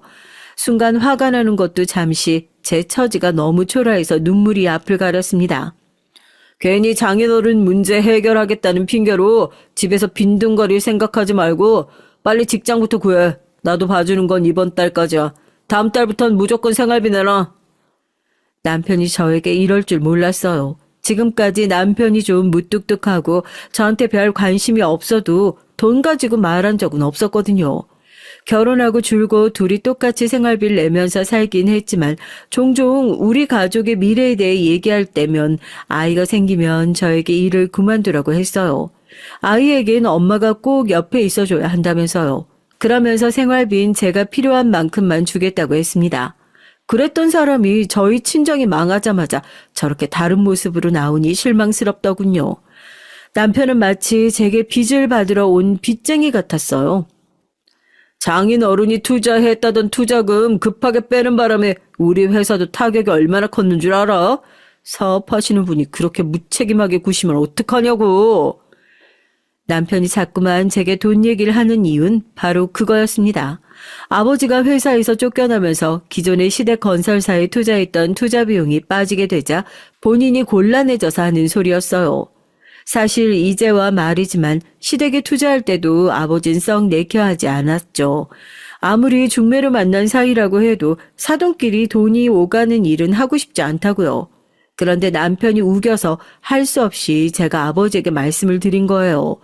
시댁은 남편까지 자식이 셋이나 있다 보니 시아버지께서 아직 누구에게 회사를 물려줄 건지 결정을 안 하셨어요. 그러다 보니 남편과 시동생들은 회사 내에서 경쟁이 이만저만이 아닙니다. 결혼도 서로 앞다투듯 2년 새에 다 했어요. 다들 시댁에서 정해준 집안과 중매로 결혼했습니다. 그 순간 전 지난 결혼 생활이 파노라마처럼 지나갔어요. 그리고 그제야 제 결혼 생활이 왜 항상 외롭고 우울했는지 알게 됐습니다. 전 애써 부정하고 있었지만 남편은 저를 진심으로 사랑하지 않았던 거예요. 남편은 저희 집안이 필요해서 결혼했던 겁니다. 그렇게 생각하고 보니 이제야 앞뒤가 맞는 것 같았어요. 지금까지 남편이 저에게 했던 행동들이 모두 다 이해가 됐습니다. 전 너무도 마음이 헛헛해서 남편이 연신하는 말이 하나도 귀에 들어오지 않았어요. 저도 남편을 절절히 사랑한 건 아니었지만 그렇다고 조건만 보고 결혼을 결정한 건 아니었죠. 이 사람과 아이를 낳고 잘 살아보고 싶은 마음에 남편의 싫은 점도 모두 다 안고 가려고 했어요. 그런데 남편은 아니었습니다. 사업이 망해버린 저희 친정이나 저 같은 아는 귀찮고 필요 없는 것 같았죠. 그러던 중 며칠 뒤 저에게 더 황당한 일이 벌어졌어요. 아버지 일로 친정에 다녀오는 길이었는데 시어머니에게 갑자기 연락이 왔습니다. 당장 시댁으로 오라는 연락이었어요. 전 긴장되는 마음으로 시댁으로 갔습니다. 시어머니의 목소리가 평소와 좀 달랐거든요. 그런데 제 느낌이 맞았어요. 시어머니는 평소와 달랐습니다. 제가 왔는데도 눈길도 주지 않으시더니 싸늘한 얼굴로 잠깐 앉으라고 하셨어요. 그러더니 제 앞에 웬 서류 봉투를 내밀었어요. 전 차마 봉투를 열어보지 못하고 이게 뭐냐고 물었죠. 뭐긴 뭐니? 이혼 서류지. 네 시아버지가 너희 집안 때문에 아주 창피해서 요즘 모임에도 못 나가. 아무리 돈이 좋아도 할 짓이 있고 못할 짓이 있는 거지. 너희 아버지는 어쩜 부끄러운 줄도 모르신다니? 시어머니가 건넨 건 다름 아닌 이혼 서류였습니다.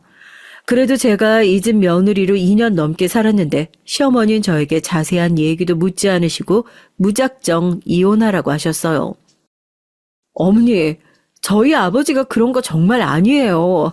큰아버지랑 작은아버지가 짜고 아버지를 곤란하게 만든 거라고요. 저랑 동생이 아버지 잘못하지 않았던 증거 찾고 있어요. 아버지 금방 다시 제자리 찾으실 거예요.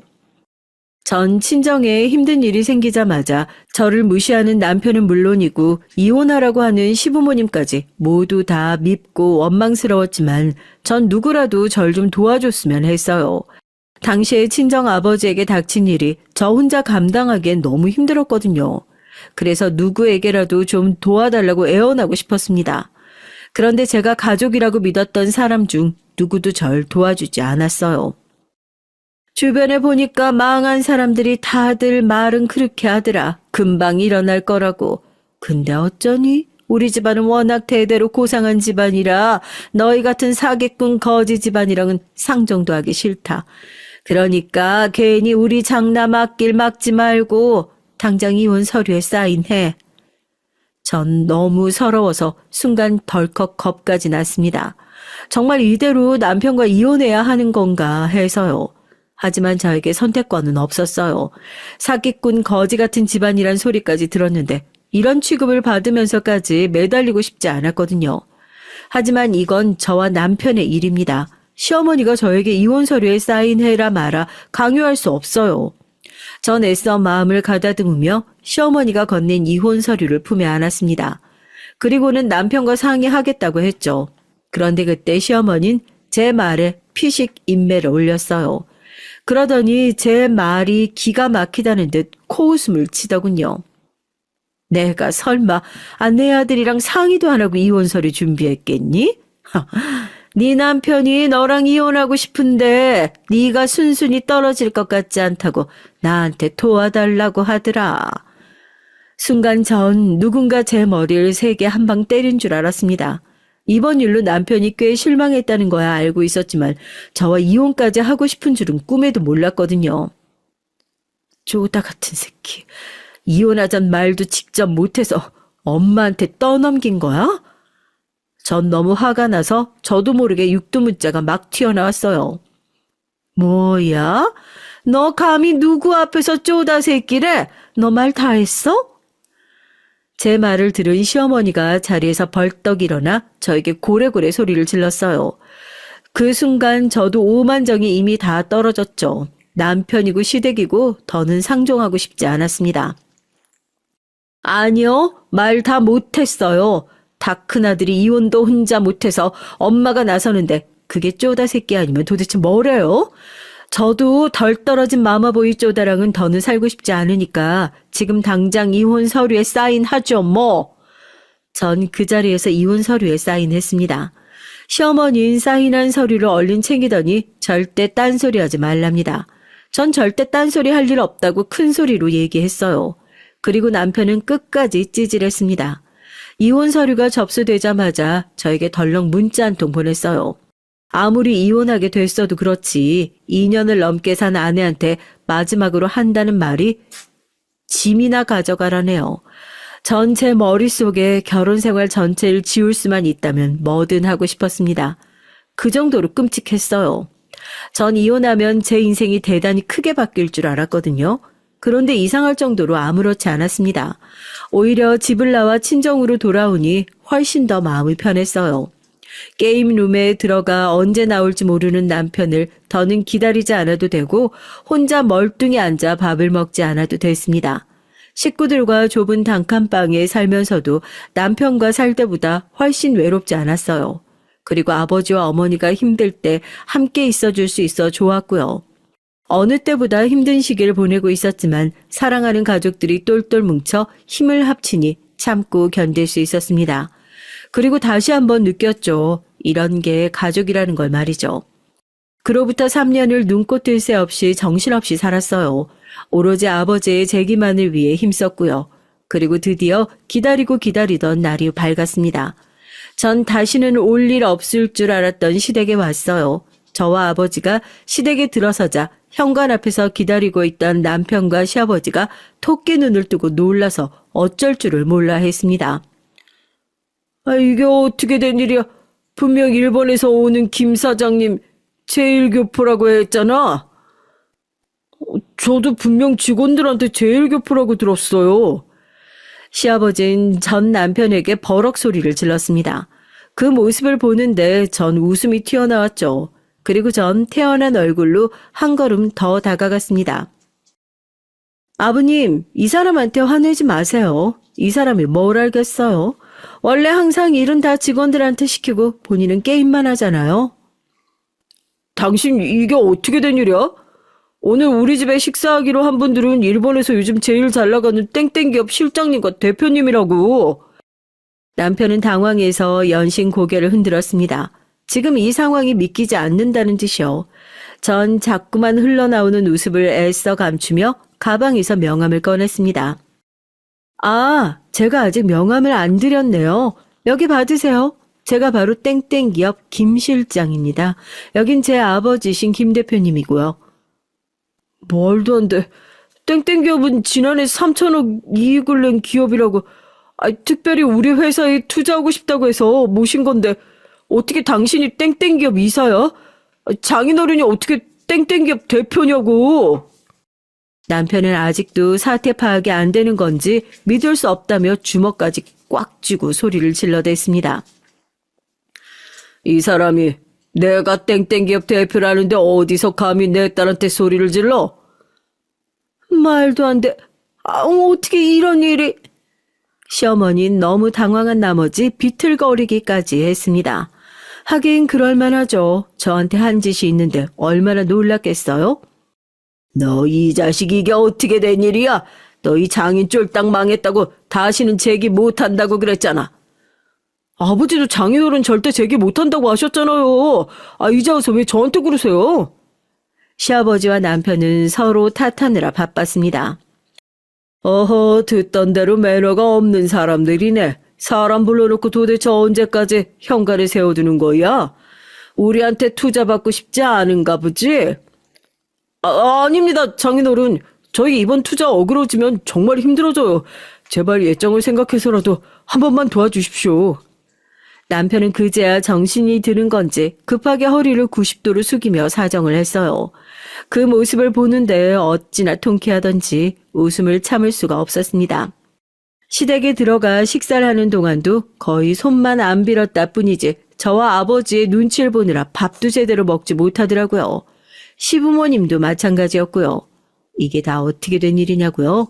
저희 아버지는 억울한 누명을 쓰고 회사에서 쫓겨난 뒤에 어떻게든 다시 복귀하기 위해 아버지가 누명을 썼다는 증거를 찾아다녔어요. 그러던 중 아버지와 30년 넘게 함께 근무했던 임원 중 한 분의 양심 고백으로 아버지는 누명을 벗을 수 있었습니다. 아버지는 곧바로 대표직에 돌아갈 수 있었지만 그렇게 하지 않고 다른 계획을 세웠죠. 철저히 저의 복수를 위해서요. 그 망할 놈의 집구석 코딱지만한 건설사 누구 덕분에 먹고 살게 해줬는데 감히 내 딸을 쫓아내? 내가 절대 가만히 안 둬. 내가 다 부숴버릴 거다. 형제들에게 배신당한 것도 모자라 저까지 이혼당했으니 친정아버지의 분노는 극에 달했습니다. 아버지는 끓어오르는 분노를 오로지 성공을 위해 모두 다 쏟아부었죠. 아버지는 예전부터 목표를 하고 있었던 일본 편의점 시장에 진출을 했어요. 일본의 유명한 편의점 기업에 투자해서 큰 이익을 냈습니다. 그리고 곧바로 한국에서 판매하던 인기 메뉴들을 출시해 연달아 대박을 거뒀고요. 일본까지 진출해 큰 성공을 이루자마자 아버지는 저의 전 시아버지의 건설사에 연락을 취했어요. 일본에서 잘 나가는 기업이 투자 의지를 보인다고 슬쩍 흘렸고요. 그리고 기업 대표가 제1교포라는 소문도 냈습니다. 역시나 저희의 계획은 성공이었습니다. 시부모님과 남편의 눈물 나는 노력과 애원에 아버지는 투자를 하겠다고 약속을 하고 시댁을 나섰어요. 사실 여기까지도 모두 다 아버지와 저의 계획이었습니다. 저희 아버지는 지난 3년간 피나는 노력으로 재기하면서도 시아버지의 회사를 잊지 않고 감시하고 있었어요. 시아버지가 운영하는 건설사의 약점과 비리를 미리 파악하고 있었습니다. 그렇게 해서 시아버지의 건설사의 접근에 투자를 약속하고 시아버지와 남편이 그 투자금으로 여기저기 사업을 벌이면 곧바로 비리를 빌미로 투자금을 회수할 생각이었고요. 그러면 시아버지의 회사가 부도나는 건 시간 문제니까요. 곧 아버지께서 시아버지를 만나 투자 계획을 얘기하겠다고 하셨습니다. 전 사실 고민이 돼요. 그깟 돈 때문에 절 무시하고 내쫓았던 남편도 밉고 시부모님도 미워요. 마음 같아선 복수하고 싶습니다. 하지만 시아버지께서 평생을 일궈낸 회사를 망하게 하면서까지 복수를 하는 게 맞나 싶어요. 저희 아버지께서 평생을 바친 회사를 잃고 힘들어하시는 모습을 바로 옆에서 지켜봤는데 그런 짓을 제가 하는 게 옳은 일인가 아직 확신이 서질 않습니다. 그렇게 되면 제가 아버지를 큰 아버지나 작은 아버지 같은 사람으로 만드는 거니까요. 아버지에게 아직 말씀을 드리진 못했지만 전 아직 결정하지 못했습니다. 그래서 이렇게 사연까지 보내게 됐어요. 여러분이라면 어떻게 하시겠습니까? 복수를 위해 기꺼이 불구덩이라도 뛰어드는 게 맞는 걸까요? 그게 아니라면 지금이라도 여기서 멈춰야 할까요? 여러분의 생각을 댓글로 남겨주시면 하나하나 읽어보고 참고하도록 하겠습니다. 지금까지 저의 얘기 끝까지 들어주셔서 감사합니다. 여러분의 가정엔 언제나 좋은 일만 가득하시길 바랄게요.